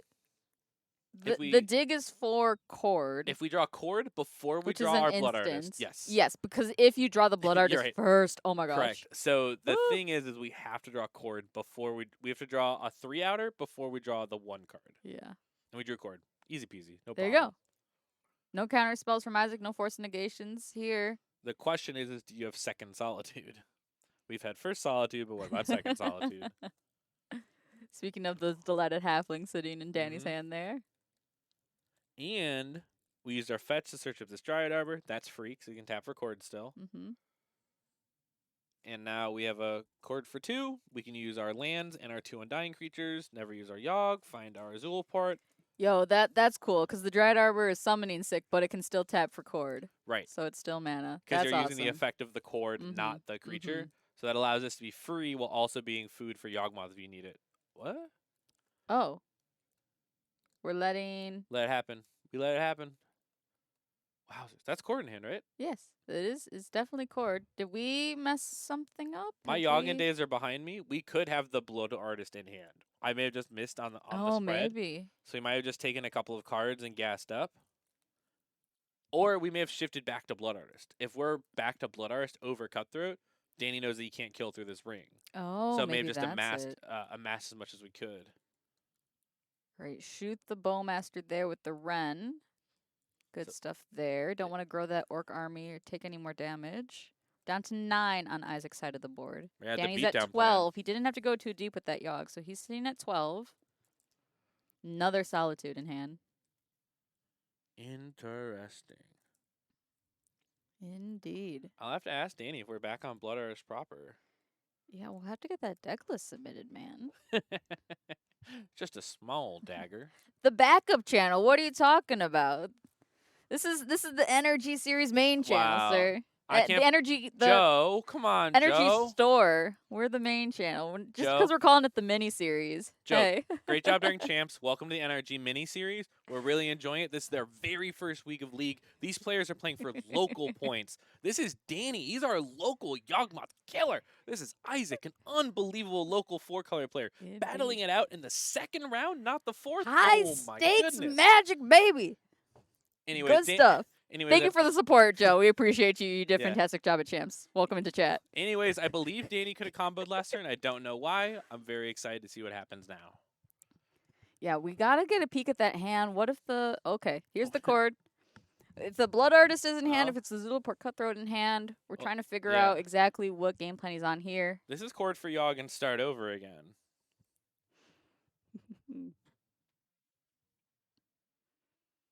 All right, we've got some cards in hand. There's still no force of negations on Isaac's side of the board here. He's just gonna No. have to do some creature disruption after the fact. And it's very hard to have a card like that, especially against Yawgmoth, where it's like, yes, you do have the tutoring effects, Cord, you do have Agatha Soul Cauldron, but it's so hard to sit on a force with so few targets out of the Yawgmoth deck. Mm-hmm. Mm-hmm. So those things easily get cut, a lot of your counter magic, and you're just like trying to like interact. But- Leyline Binding burning a hole in his hand, probably. Yes? I feel because like Yogg interacts at instant speed. Here comes the Leyline. Most likely going after Yogg proper, right? Gotta. Name of the deck. It's got to be your target. And that's one of the powers of the 4-color deck. We just call it 4-color. There's Mhm. no like one card to really call out. Maybe 4-color Omnath if you Good really get stuff into pile. I've called it money pile before, much to it. Dakota's Yeah, chagrin. much chagrin in the internet. We can't, that's just the format now. Yeah. Modern Horizons, the deck. Yeah, MH3 coming in hot. I'm Oh, sure nothing will boy. happen, right? As I'm sh- nothing will happen. I'm sure it'll be fine. Completely Yeah. balanced. There will be nothing to disrupt the meta with at all in that set. Just more cool cards. That's all I Yeah. ever ask. All I ever want out of Magic is more cool cards. Indeed. I'll settle for more cool cards. They don't even have to be good. I just want them to be cool. It's okay. Yeah, I just want some flavor wins really from MH3. Yeah. What if they print like Yawgmoth and Urza and like all these characters again, but different cards now. Mm-hmm. Right? Give me young Yawgmoth. Like they did with the Brothers War, where they Yeah. had like the young versions of Yeah. Mishra I and want like day Urza. one Yawgmoth. Like a black white card and he's still like a cool cleric doctor. Yeah, where he's like wholesome and stuff. Yeah. Hell yeah. Anyways, coming to a commander table near you, young Yogg. As opposed to young dog that we Right. talked We about can't have young earlier. wolf. We can't have young dog. Might as well have young Yogg. Young Yogg. Danny uses the combat step here, takes down Ren and 6, pivotal card of the 4-color deck. Doesn't know there's another waiting in Isaac's hand. Doesn't know there's another ring waiting in I was Isaac's about hands. to say, yeah, we got another turn of protection coming soon. Right. Like, Danny is trying to apply the pressure. aggro plan, right? Yeah. The little guy's plan for Yawgmoth, just getting in there with whatever damage you have sitting around, just trying to press, right? Delayed Halfling's probably getting into the red zone, just trying to push points of damage. Isaac's instead going to take 2 damage from the ring down to 3, but then most likely play Omnath, gain a life gain trigger, and just start like moving on. Is that a retro? Oh, the retro Hollowed Found from Ravnica Remastered? Is that a retro shock, sir? That's a retro shock right there. Incredible! The first sighting of the new cards coming out this Friday. Retro Shock Hollow Fountain. You know what? Isaac really should draw Fury here. That's a great point, chat. You really should. You should try a little bit harder and just like draw a Fury. I think that'd be pretty sick here. And we have a Bowmaster. Get you. Target you. Pitch Omnath. We have to Solitude this Bowmaster because or else we would just die to this. Indeed. Down to 2 points of life for Isaac. And Danny gonna go up to 8 from the Solitude. Isaac, would be on the hunt for more copies of the ring. Already has excess copies of the ring. The issue is this is a Sacred Foundry, not a fetch, so we can't Omnath, make mana, and gain everything. We're just gonna have to play the ring. And the Omnath we had to pitch to the Solitude. It's not even here anymore. We have another Solitude too. I think that's a 3rd Solitude. Dang. We just have to use this ring. Have to stay safe. Floating at 2 life. We're nullifying combat right here. We're not gonna draw cards. We're not gonna gain, take ourselves out. We're at very little life total. Danny got a grip of cards though. He did do a dance with Yawgmoth a bit. Has filled up his hand, which is the number one thing you got to do against a 4-color deck. We have Reclamation Sage in hand. We can use that, blow up this Leyland Binding, and get our Yawgmoth back at any time. Ooh, I'd like to see that here. So, right, this turn is not dedicated to combat. This is for something else, like Rex Sage Binding and getting our Yawgmoth back. Game day promo, give me my card back. A beautiful, beautiful Reclamation Sage. Great choice, Danny. Great choice. Great play. 10 out of 10. Great play. 10 out of 10. Top tier. Grist, we munchin'. Probably going to start making a 1-1 army. We have to push through for 2 damage. Yes. Mill a card over here. Let's see what we get. And we know Isaac just pitched away their Omnath, so very less likely to have life gain available to them when we just had to use it in such a manner that wasn't its typical use. Gonzo to being used on that Solitude, allowing kind of a window, right, to realize that they either have another Omnath or were so desperate they had to use that one. Indeed. Can't attack this turn yet, so we're going to continue to build here. Play Takanuma is land for turn. Not going to channel it there. And Instead, going to cast Wall of Roots. Wall of Roots way far off the screen. That field is building. It's stretching wide. Can't fit it all there. Isaac's hand, though, is another ring. We're going to rinse and repeat There's this a 3rd fall. ring? Yeah, we're going to rinse. 3 Solitudes, 3 rings. Hot dang. Because what we'll be able to do is on our turn, take 0 from the ring, tap it, draw a card, play the new one. And just use this as a fog. Going deep. Gonna start digging with Yogg.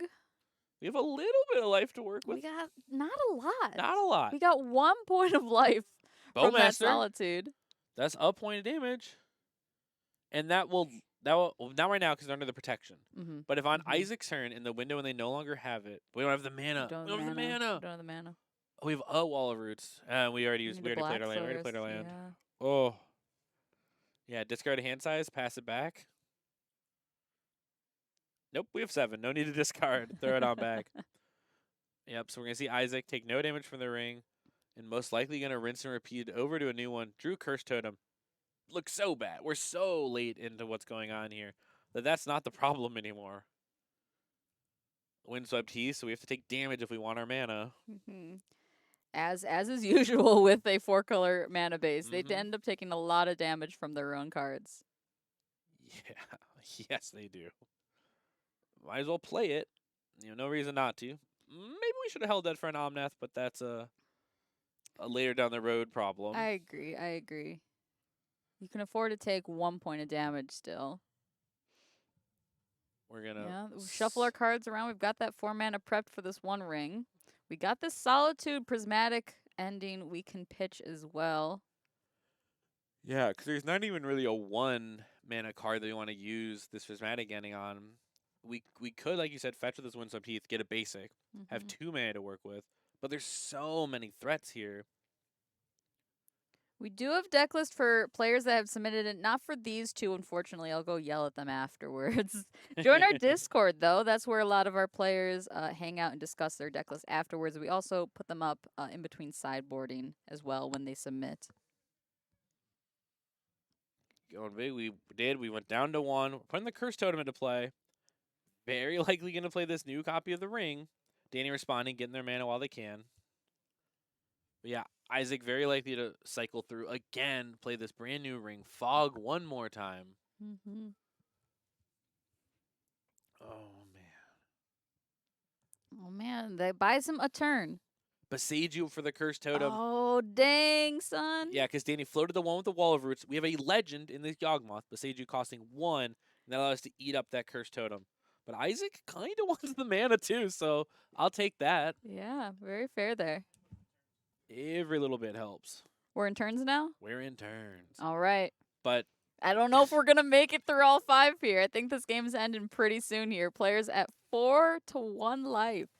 I wonder if there's a world. Well, that's it. That's Dunzo. That's the game. Scooping it up. It's got to be in Danny's favor, right? Oh, yeah, to just the wave of aggression here. Yeah, there was no way for Isaac to win that game there. No creatures in play. Fogged a little bit, gained a little bit of time, but not enough to stabilize there. Danny will win in 3 games, advancing to 2-0. Before we head into round 3, let's take a look at our weekly schedule. If you're looking to play some games at the store, here's how you do it. We have 5 games we support right now. Magic, Pokemon, Digimon, One Piece, and Lorcana. We're streaming our One Piece case tournament this Saturday. Sick. We're streaming Pokemon tomorrow. Top 8, top 16 player Dan Hugart. The last 2 regional championships will be on stream to commentate that. We have so many good players and plenty of gaming communities here. We also boast that we have a very welcoming community here as well. If you're a new player and looking to get into any of these games, come on down. We'd love to help you out, get you started. With that being said, though, we're going to head into a break. We'll be back with round 3 coverage in just a moment. See y'all soon.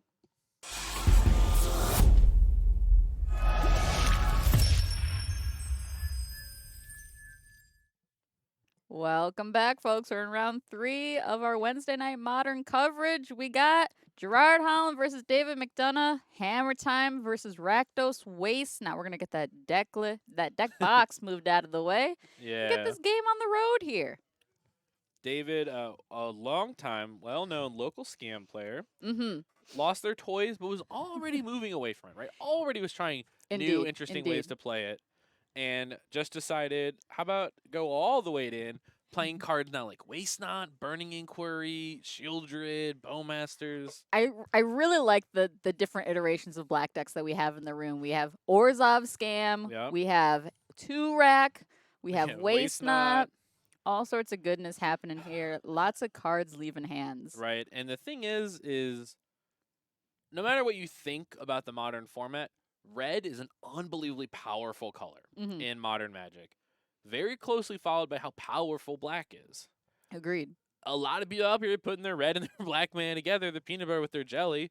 David out here still playing his beautiful Floor Blood Crypts that he bought for Scam and still putting it all to work. Absolutely. Yeah, we'll see who's on the play here. Those players get started.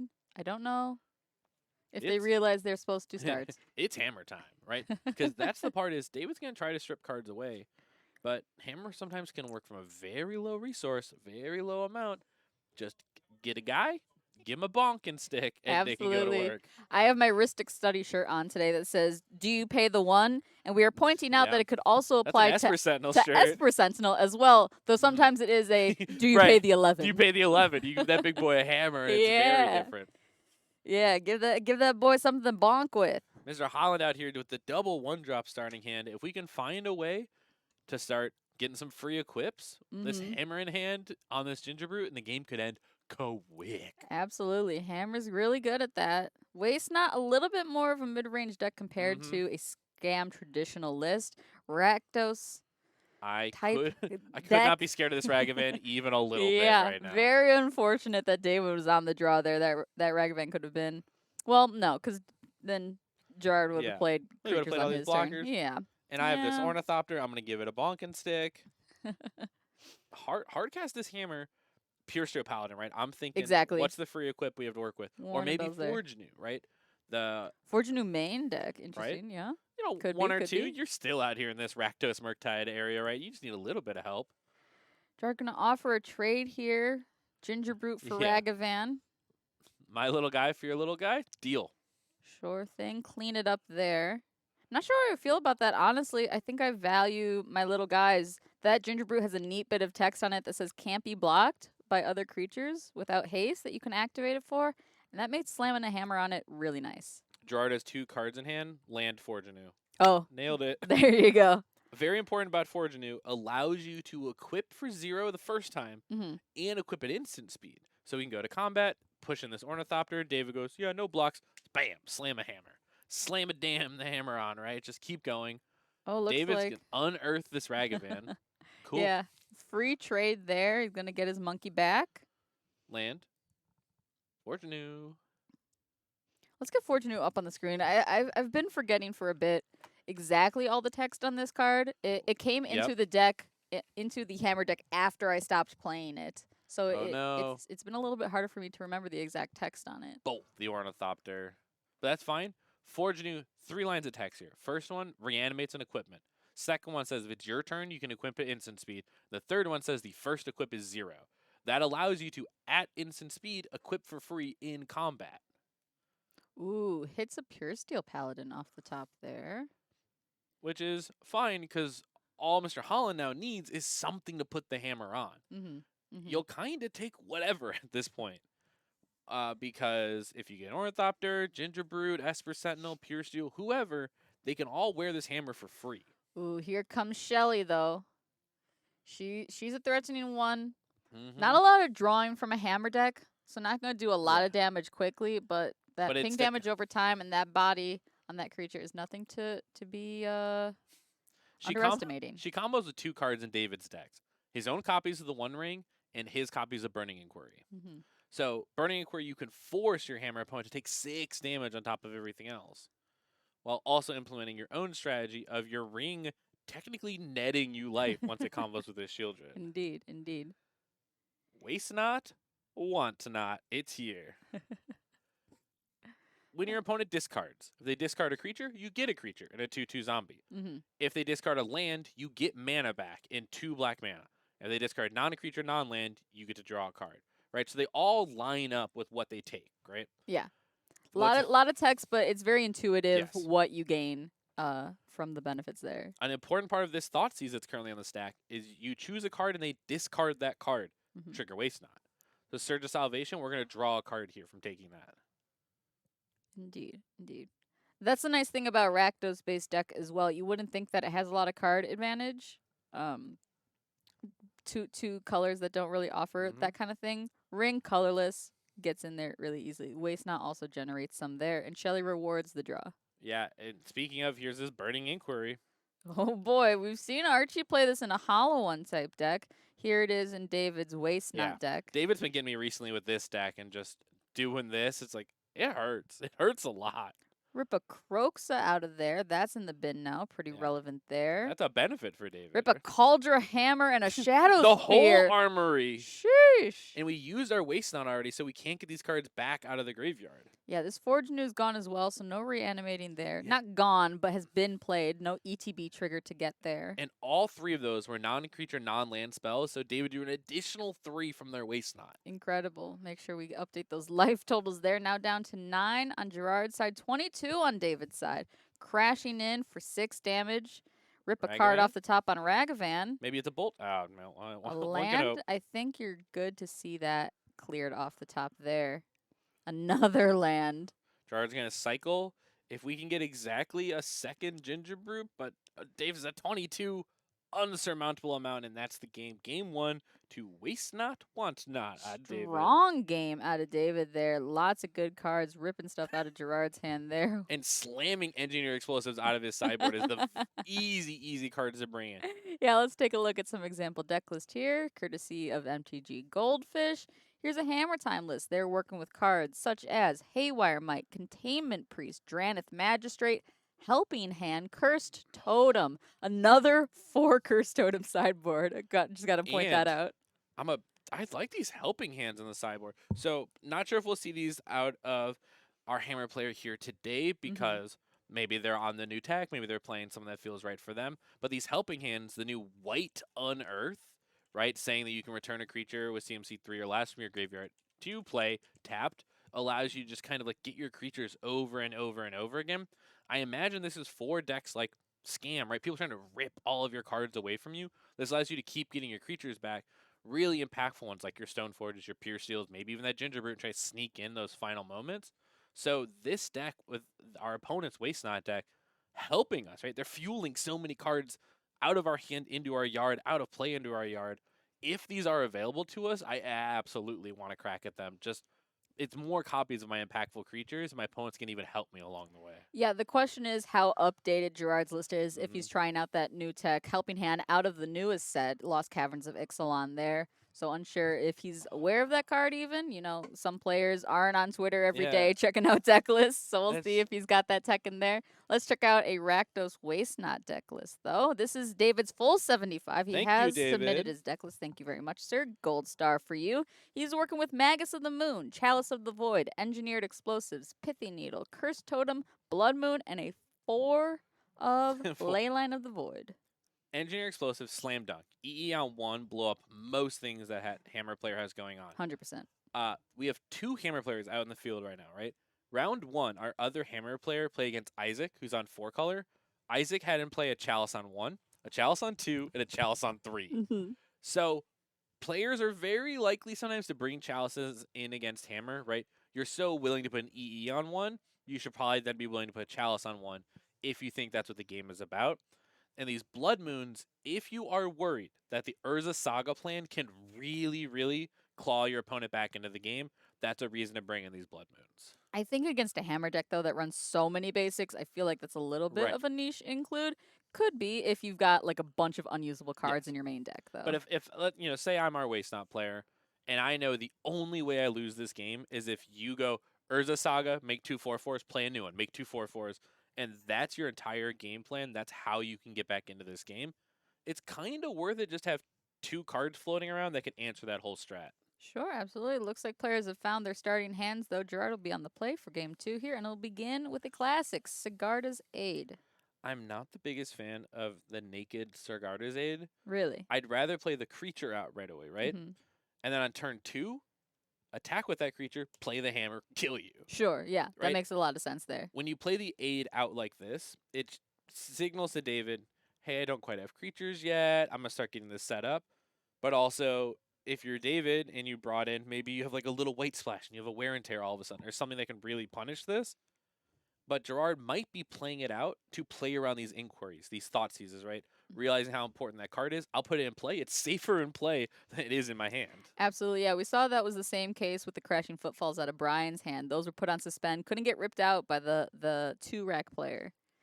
Resolving this Burning Inquiry, though, David's going to lose 2 Engineered Explosives. Right. Hey, David, one of the nice guys to play against. You can see him cracking a smile at how bad his luck is there at getting both those hit. Just here to have a good time. That's a rough one, though. Yeah. That's a hard one to stomach. Wow. Okay. Yeah, that's the beauty of Burning Inquiry is that it affects both players. It's very symmetrical. And that random factor, baby. There he is. I was wondering, one of the only reasons I'd want that early Sigarda's Aid is exactly this. Hasty Gingerbrute. Give him a bonking stick. Get in there, little guy. Hell yeah. This is what Hammer does best. Get in for that early damage here as we set up on David's side. Gonna bring him down to 6 on turn 2. The issue is David in game 1 answered the Gingerbrute with a lightning bolt. This Gingerbrute's way bigger than that. It's much too big now. You'd need quite a few lightning bolts. You need Terminates, Fatal Pushes, or just conceding the game. That's the game 2. He had another hammer. And And another yeah, cigar Zade. and props to our hammer player just revealing their hand with a clear sideboard card and Path to Exile before going to game 3.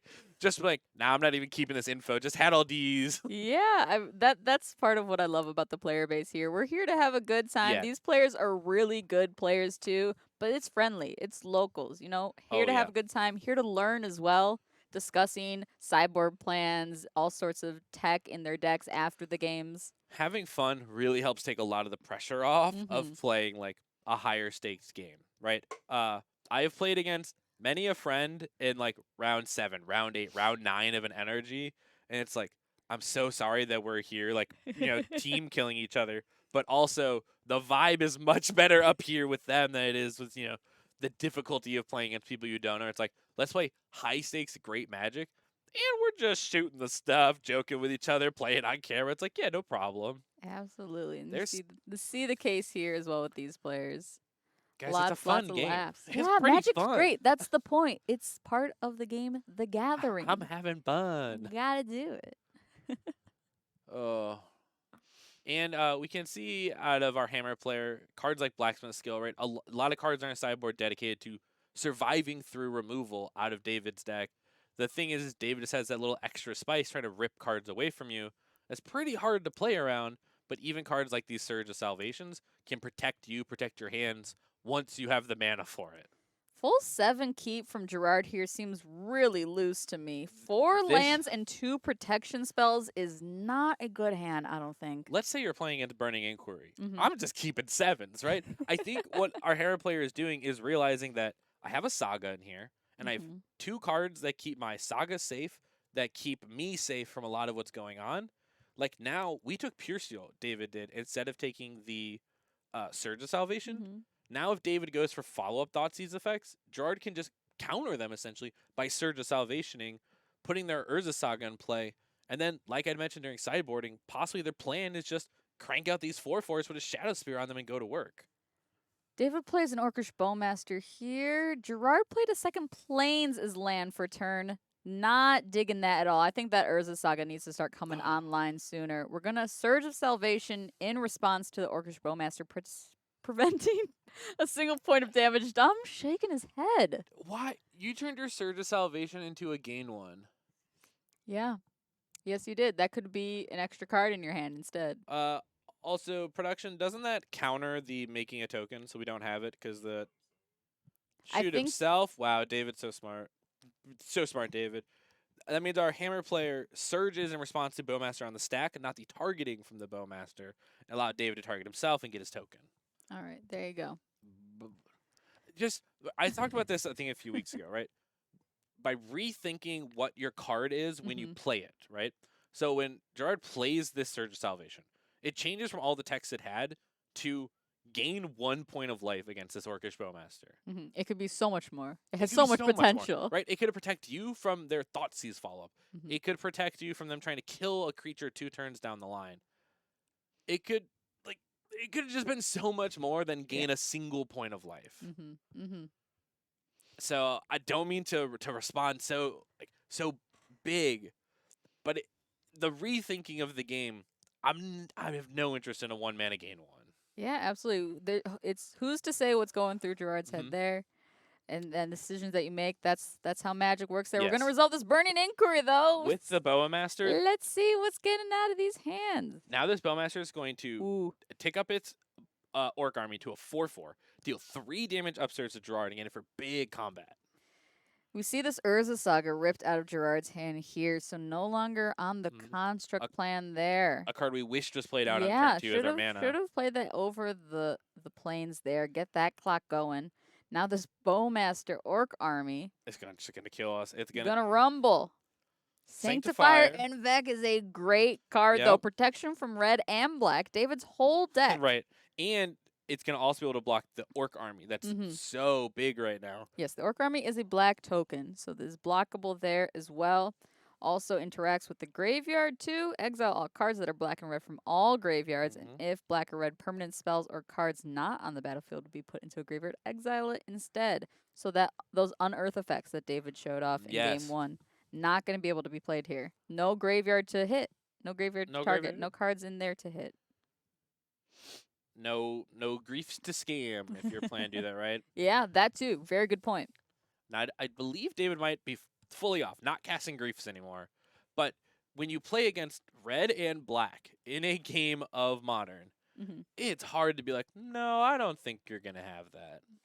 Let's see here. Looking at his Yeah, deck it looks list, devoid of I griefs. don't see any griefs. Yeah. Yeah, David's not about that life anymore.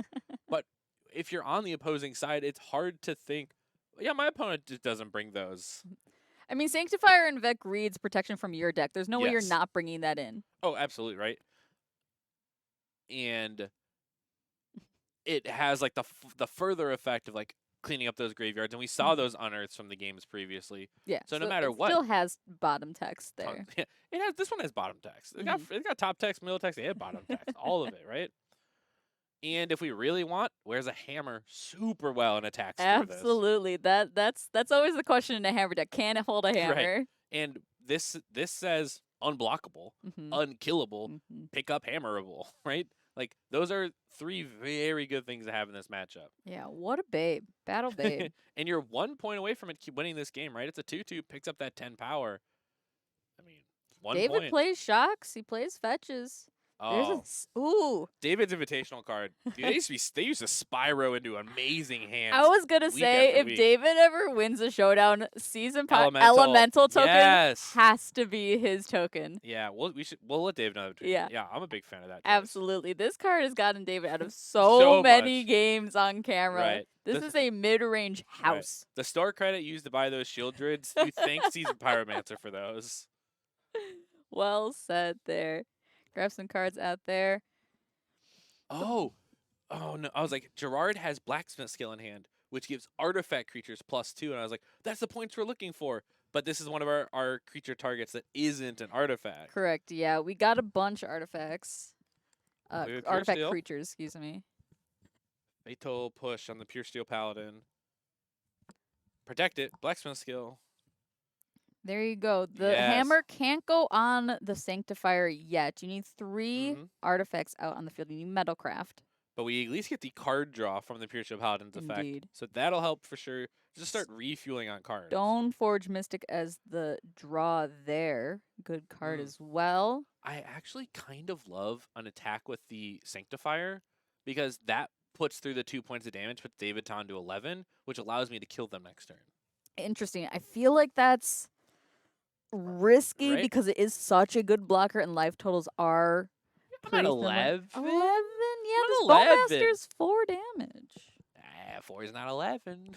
Yeah, but he's got all these other stuff. Yeah. Yeah. It feels I think a it's- little loose. It's one of those moves, right, where it's like, if it works, it really works. And if one piece comes loose, the whole thing comes crumbling. I feel like you're the fan in the sidelines going like, go for it on 4th down, dude. Like, if it works, like, come on, man. It'll work. If it's 4th and 1, just tush push. Come on, just put it through. Tush push. That's I'm sorry, incredible. the gentlemanly shove, I think it's called now. As David here's getting through, just kind of bringing with the attackers we have available, realizing that David also needs to just push damage through. The Sanctifier can eat up the Orc army, but it can't eat the other 3 damage still coming across. Exactly, yeah. You could have better blocks here and actually remove one of these creatures from the field, but Seasoned Pyromancer wants to be in the bin. Yeah. So you don't really want to block there, and you don't want to block 1 point of damage from this elemental. So I think the attacks there from David are very strong and heads up play. 3, man. Is Forge anew once again? Do we have another artifact that we binned through all this Burning Inquiring? Let's see here. It looks kind of empty. We're about to find out. Forge anew. Auto equip. We're just gonna use This it is for the this 12 equip. point. I would have won this game. We would have got through for those 2 points last turn. Oh wow! And we would have. It would have worked on 4th down. We could have gotten there. But it might work next turn, right? But the thing is we have this big creature.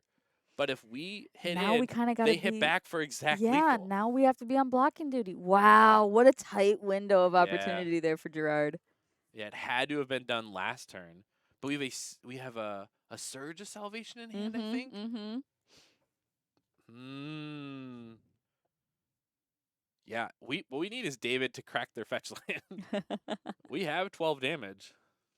I feel like David. We're pushing with this Bowmaster. Oh, Yeah. yeah. Swing, swing, baby, swing. Because that puts Gerard down to 4 if we come in with this Bowmaster.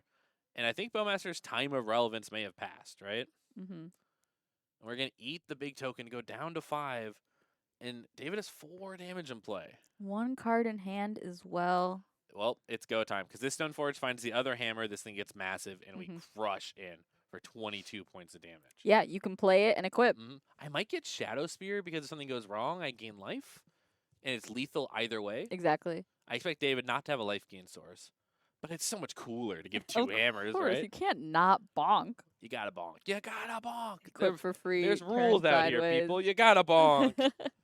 And there it is. There was a tight window we missed, but who needs it when you can just grab another hammer? Hammer in the left, hammer in the right. Double bonk. Gerard advancing to 3-0 over David's Waste Not deck there. Fantastic performance by both of our players there. Great match as well. Backup match is finished, so we're going to look at a quick ad. Which one we going to pick, producer? It's the series ad. Let's go. Who wants to play some Magic? Prepare for that Pro Tour the next weekend after our event. Same 2 formats, Pioneer and Standard. Double Showdown weekend. Spike either of these events and you are in our championship event. $35,000 to be won. This also gives you points for our leaderboard. We had 6 people qualify just based on points this year.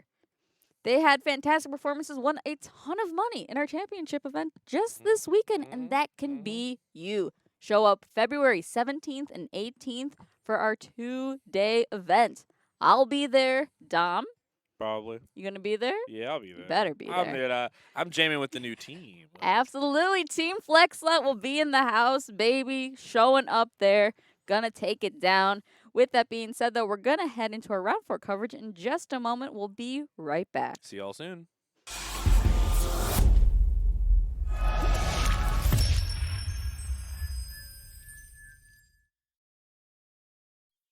Welcome back, folks. We're in round 4 of 4. Week 1. Wednesday night, Modern League. Who will be our Week 1 champion? Danny or Alex? A sight we've seen many times before. I know. These people are really good at the game. Hey. I honestly, I can't pick who I think's going to win. I think both players got a real chance here. Danny down to 5, though. Against rough start against a discard deck. Now we saw Brian put up a valiant fight after a discard to 4, mulligan to 4. Excuse me. Yep. Yes. Still lost that game. I will note. Alex, you monster! Main deck Pithy Needle. We just naming Yogg right here, right now. Yogg, Yes, we are. What a guy! What a Now, label. remember, it says 2 rack, but there's these 4 Urza Saga, so it's kind of like 6. It's kind of 6, It's right? kind of 6. We saw both come out in Alex's last game on camera. The Soul Cauldron. Now, I did have a little chat with Danny because I walked out there after their camera match, and I said, "Why didn't you just combo kill your opponent?" And he goes, "I sideboarded out." He sideboarded, Sideboarded out? Just against the like heavy interaction of 4 color. They're like, I sided out. That's insane. It is wild. It worked, but I was like, I can't believe Eventually, it. I've never done that, but that's wow. Huh, I've also never attacked okay. with Delighted Halfling. So Danny's doing a lot of things I haven't done before here today. For sure, yeah. When you play a deck enough, you get into some weird corner cases. Yes. Here comes the rack, though. Every now and again, you'll see someone hard cast Emrakul the Aeon's Torn. You're like, how did we get here? My best one is a hard cast Cauldra. Oh, easy peasy. One of Yeah, our hammer players, like half Yeah. half the difficulty. one of our hammers players out in the field hard cast Amiria's Call earlier today. Oh hell yeah! In that same game that they were Chalice 1, Chalice 2, Chalice 3 locked, they were like, well, this costs 7. There you go. As both these players just getting set up, right? Danny's ready to start making a stew, but Alex is looking to make him drop all those cards. Indeed, this Yogg Pithy Needle going to be really relevant as soon as we hit 4 mana here. We're going to use the Delighted Halfling to power out a Grist, though.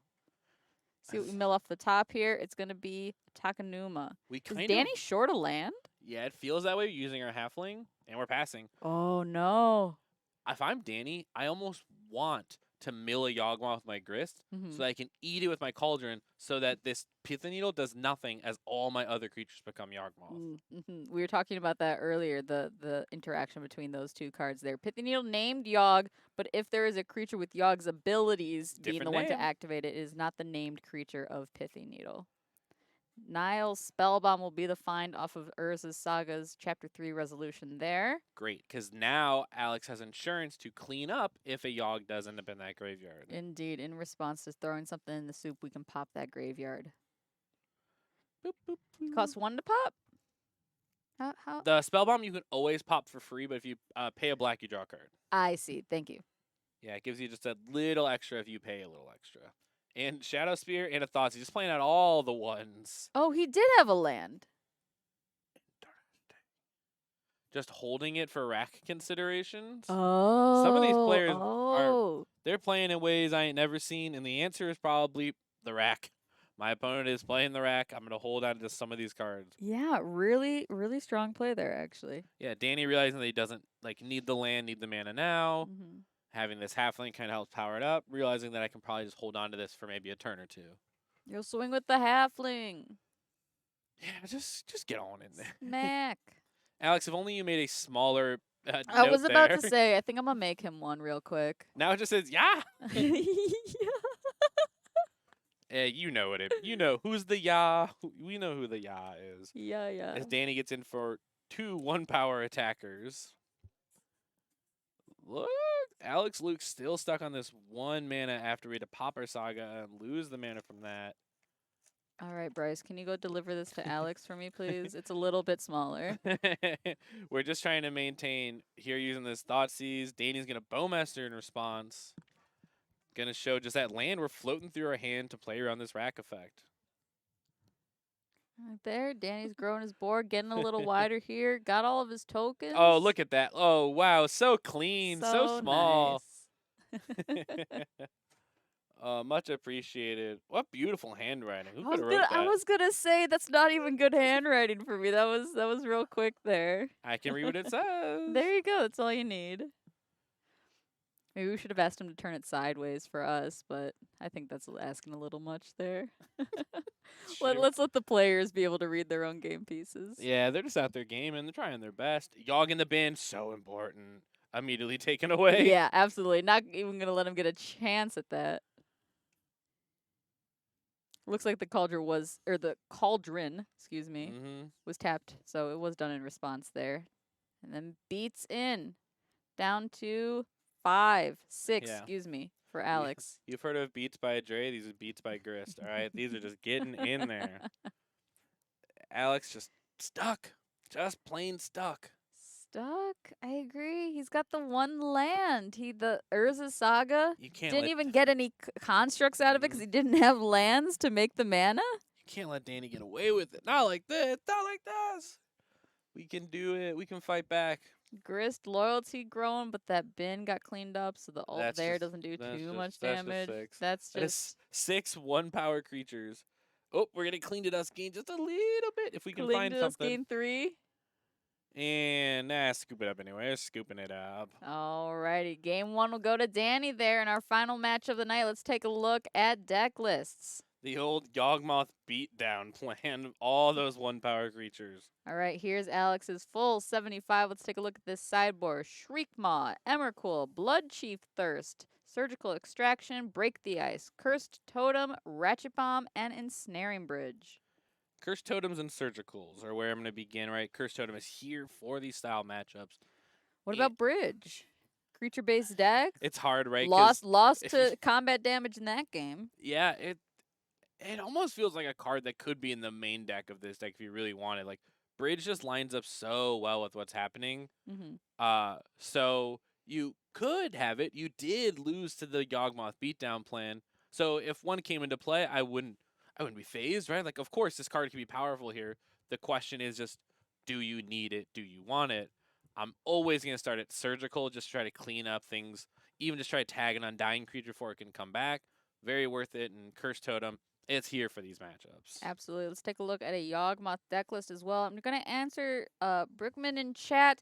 We do have our new league. We don't know if they split. They're not rewarded for splitting. It's 1 point for a draw, 1 point for a loss, and 3 points for a win. So at the very least, they are going to fully play out this match for the points, I would think.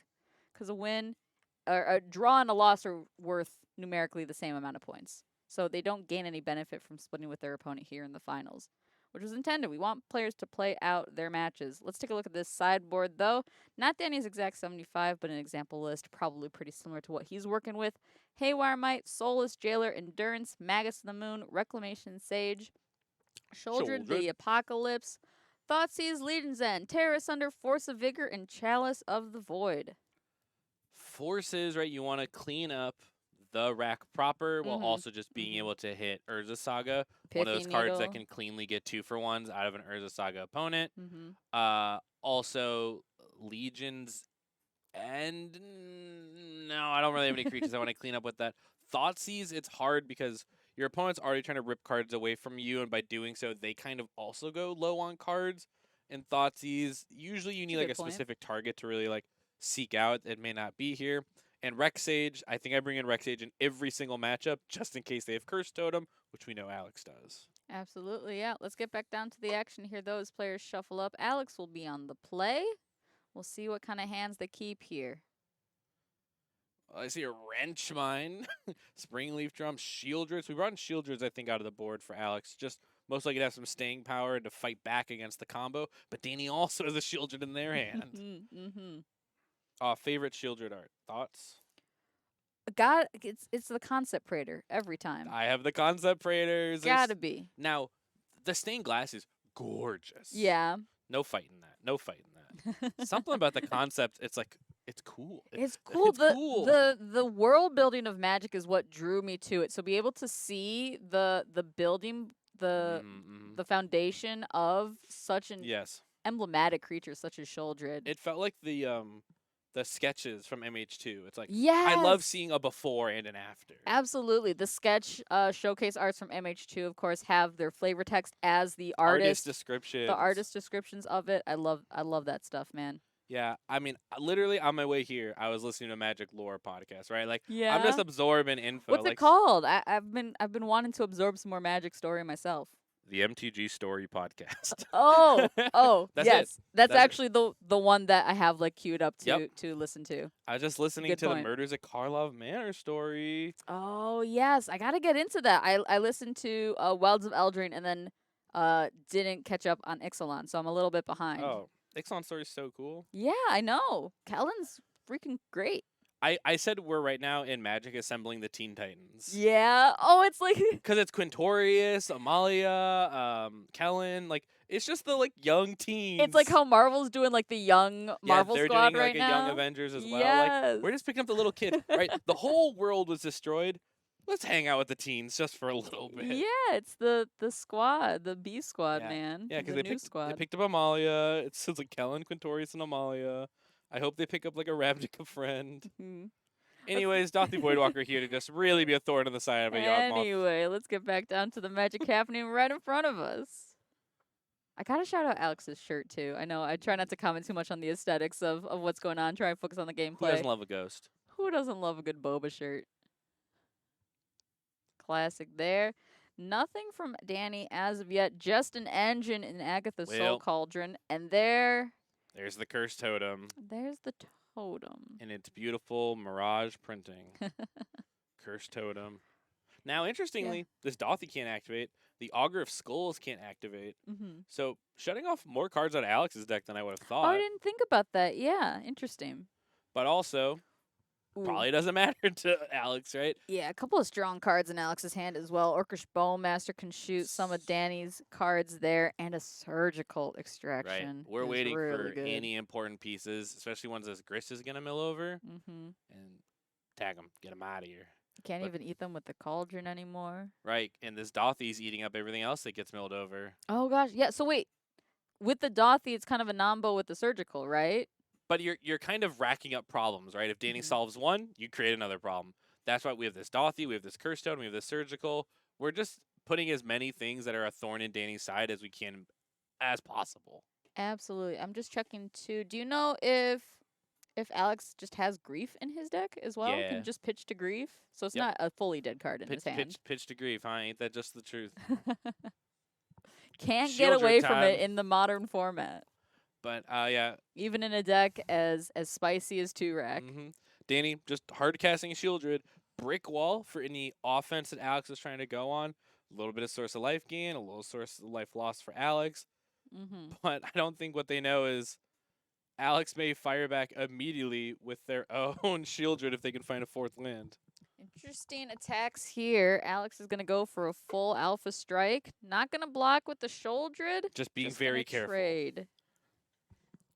But this Liliana's going to munch. Oh! Alex smirked so big with this Liliana. Incredible play there. And now it's in the Dothy zone. And if this cursed totem gets you answered, get your own Shieldred. Yeah, so if Danny tries to deal with the totem, it's just going to mean Dothy equals Shieldred. Wait, you can't activate the Dothy though. Oh, if Alex. Yeah, if so if Alex Danny is incentivized to remove the totem, but now you're slightly disincentivized because you don't want to face a Shieldred. The layers. Wow. Okay. I'm here for it.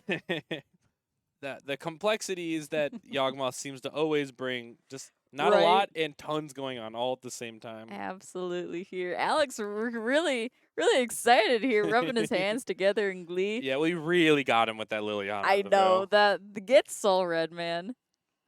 That's incredible gameplay right there. Yeah, and Danny looking a little down after just really getting got, which that Shouldred was a big piece for him, for sure. And the fact that it's gone has put him in a rough spot. And now Alex just going to continue the beatdowns. This Dothy done so much damage. Down to 9 on Danny's side of the board. Alex still at a healthy 18. Tick up Lily. Danny's going to lose a wall of roots. And Alex is going to drop that surgical. Thoughtseize, just take whatever you have left over. Good sequencing there. Danny looks like debating either on a cord or a Bowmaster just so it doesn't get taken from them. Or you could even cord for 2 for a Bowmaster. You have a little bit of options available to you. And Danny clearly debating in response to his thoughts. Even Endurance might be good just to get in there and I guess clean up-ish a graveyard, but also just get a 3/4. Yeah, I think the body on that's more important than the graveyard hate in this instance. Yeah, the hard part is just the Dothy having Shadow. It doesn't matter what sort of blockers you put in its way, they're not going to be able to block it. Yeah, this Orc army is there. The plan's just a no one. We will cord for 2. I have to imagine it's Bowmaster shoot the Orc army, right? We're already past combat, so... And Alex's follow-up is going to be play this copy of the rack and just really put the squeeze on Danny. We see him hunting, possibly trying to find just the best thing into Bowmaster. Like you said, best answer to Bowmaster is a Bowmaster. Alex is with me. Seems like we're shooting the Orc. Right, just taking the clean, right, just remove a piece of cardboard that you can get now, and knowing that you're going to have 2 power, you can go to combat and kill off the Liliana as well. All right, only legal target there will be the Endurance, and that'll go into the Void as well. Danny's just remaining hand, just a Blooming Marsh, and there's the rack snuck out for Alex. Yeah, I don't think that Blooming Marsh is going to leave his hand anytime soon. We're going to try and negate as much damage from this rack as possible. We'll take 2 damage on Danny's upkeep here. Cleaning up resolutions as well before we move to Danny's turn here. Take of the 2, drop return. Yeah, I feel like, we probably want to hold on to this Blooming Marsh. Just let it float in our hand and just kind of gain life as we're not losing it to the rack. I think I just saw a Yogg off the top there for Danny. I saw a hint of red in the card art. But you can't activate the ability, so it's just a 4-mana 2/4, right? Yeah. Kill the Lily. Like that. Get a point of damage through there. My worry is this Dothy is just going to come in for 3 again, and the rack should finish it off. And yeah, just going to hold that card in hand. We're at 7 life, so I think holding it in hand is correct here. Tick down. Dothy is 3 points of damage. Pass back. You'll take 1 from the rack, and even a lethal Dothy in play. What's this Ye- draw? Ooh, it's a Yogg. just two yogs hanging out in a hot tub Hmm. 5 feet apart. And that's it. And Wow. let's talk about this game number 3.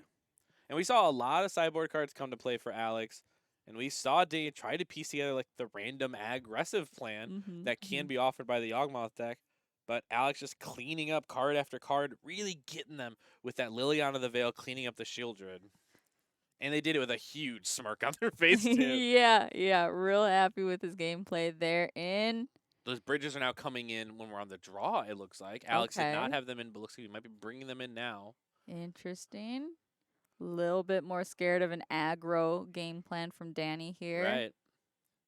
And yeah, I saw Alex took out some Bowmasters. Looks like he might be taking out the rest of them. Just Mm-hmm. Danny's got tons of little guys just kind of sitting around, not really being a part of the problem, and might be thinking that we're just going to clean up instead of focus on having our own Bowmasters to fight back. Did the Emrakul also come out? Oh, the Emrakul is here because we saw a mill player 2 weeks ago, right? That's there just in case. Not today, not needed. But Alex realizing one sideboard slot is worth having a whole matchup shorn up. Absolutely. As players shuffle up here, let me remind you to hit that follow button. And if you're feeling generous, hit that subscribe button. You get one free every month if you have Amazon Prime, Twitch Prime subs.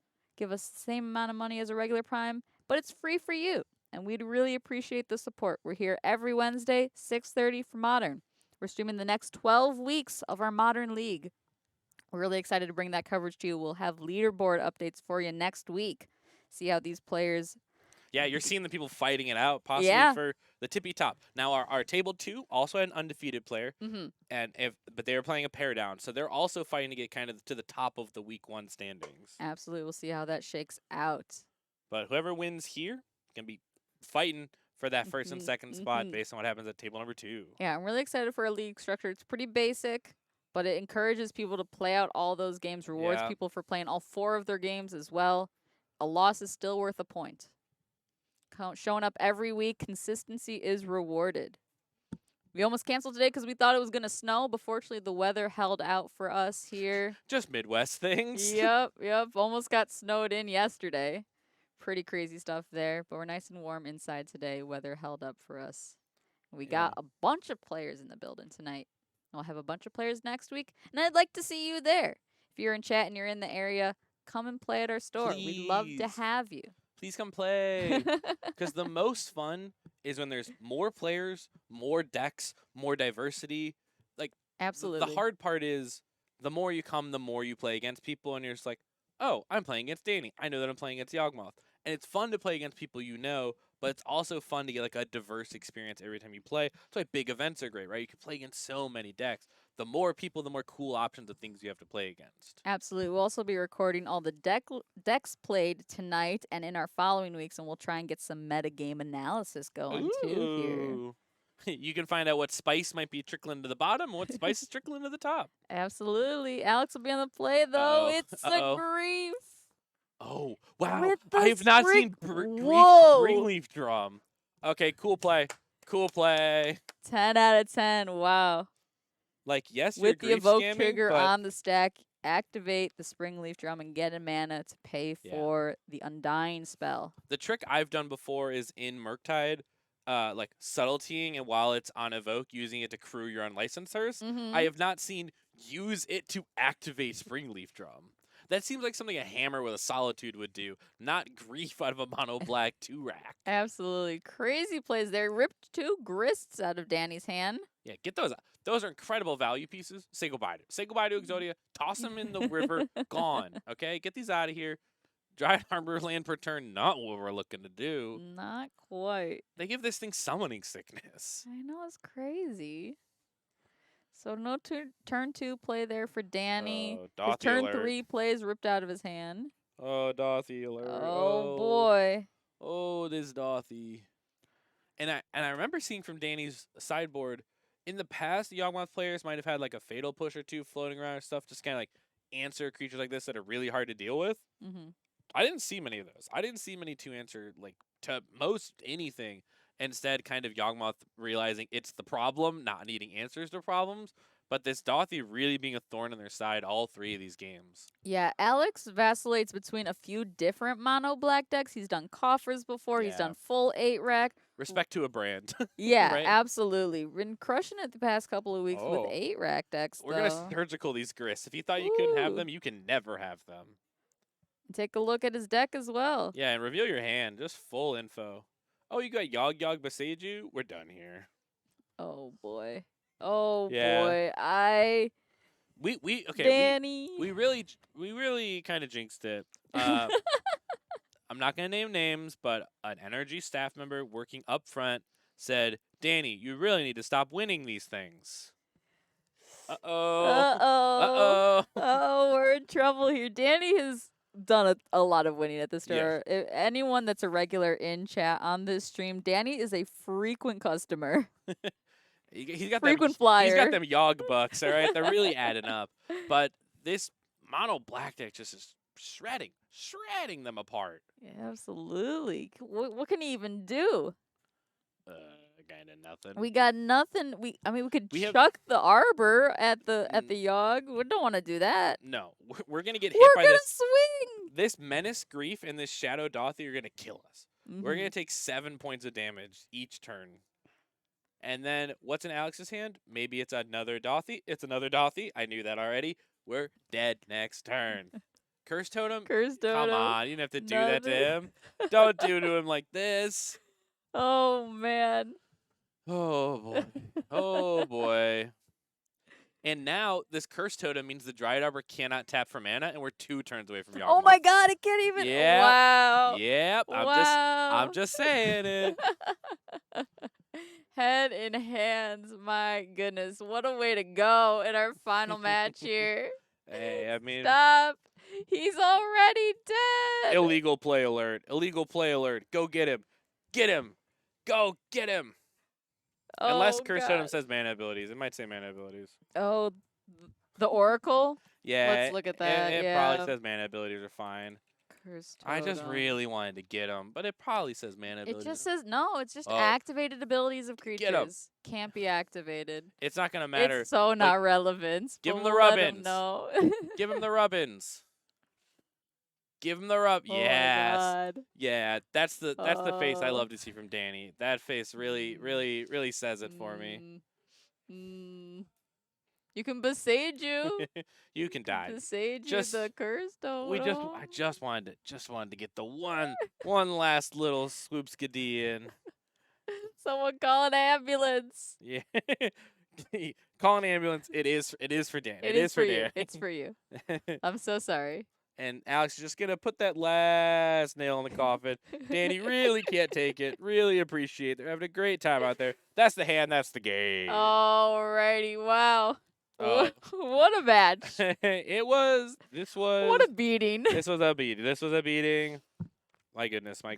Alexander Luke, your week 1 winner of our Modern League, handily defeats, I would say, one of the top players Top at player, the store. top deck. Absolutely. Wow. Incredible performance from all of our players tonight. What a bunch of matches we had. Lots of different decks, lots of different play styles, lots of good gaming. Before we head out from our coverage tonight, I'd like to thank you for joining us. Appreciate you all here. This is, I think, the best stream we've ever had. All right. Okay. I think this is our most viewed stream of all time. Numbers were incredibly for being strong here. tonight. Thank you so much for your support. It means a ton to us. Before we go, though, we're going to review just a couple of quick ads before we head on out. this. Should we talk about our league? It's happening every Wednesday right here in this building, 6:30, January 10th, which is today, through April 10th. 12 weeks long. If you didn't get here tonight, that's okay. There are tons of points to be won. You can get as much as 13 points tonight or 5 points. So there's a quite a spread, but not too much. So lots of gaming to be had still for this league. If you want to talk to any of the players tonight, discuss their deck list, find some cards for your deck, play at one of our other formats, get some cards borrowed there. Check out our Discord QR code in the bottom there. That's also for the NRG series Discord as well. Questions on like finding a team for our team events, stuff like that. If you're looking to play Magic or any one of the other games that we support at the store, here is our full weekly in-store play schedule.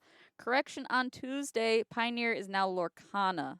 Speaking of, we have a 1K coming up on the 27th, a Lorcana 1K. Come play in that. We have a lot of good gaming to be had there, a lot of prize money to give away. In addition to that prize money, we have $15,000 to give away at our first NRG Series event, February 17th and 18th. Pioneer and Standard, the same formats as the Pro Tour the week after. Come and get some gaming in. We got huge names showing up already saying that they're going to be there. Biggest one that I've heard so far, Andrea Mengucci is going to be in the house. Come meet some cool Magic folks. I'll be there. We'd love to see you there as well. With that being said, though, that'll wrap up our coverage for tonight. Dom, thank you so much for joining me. Thank you for having me. It's a pleasure as always, folks. Have a good night. See y'all soon.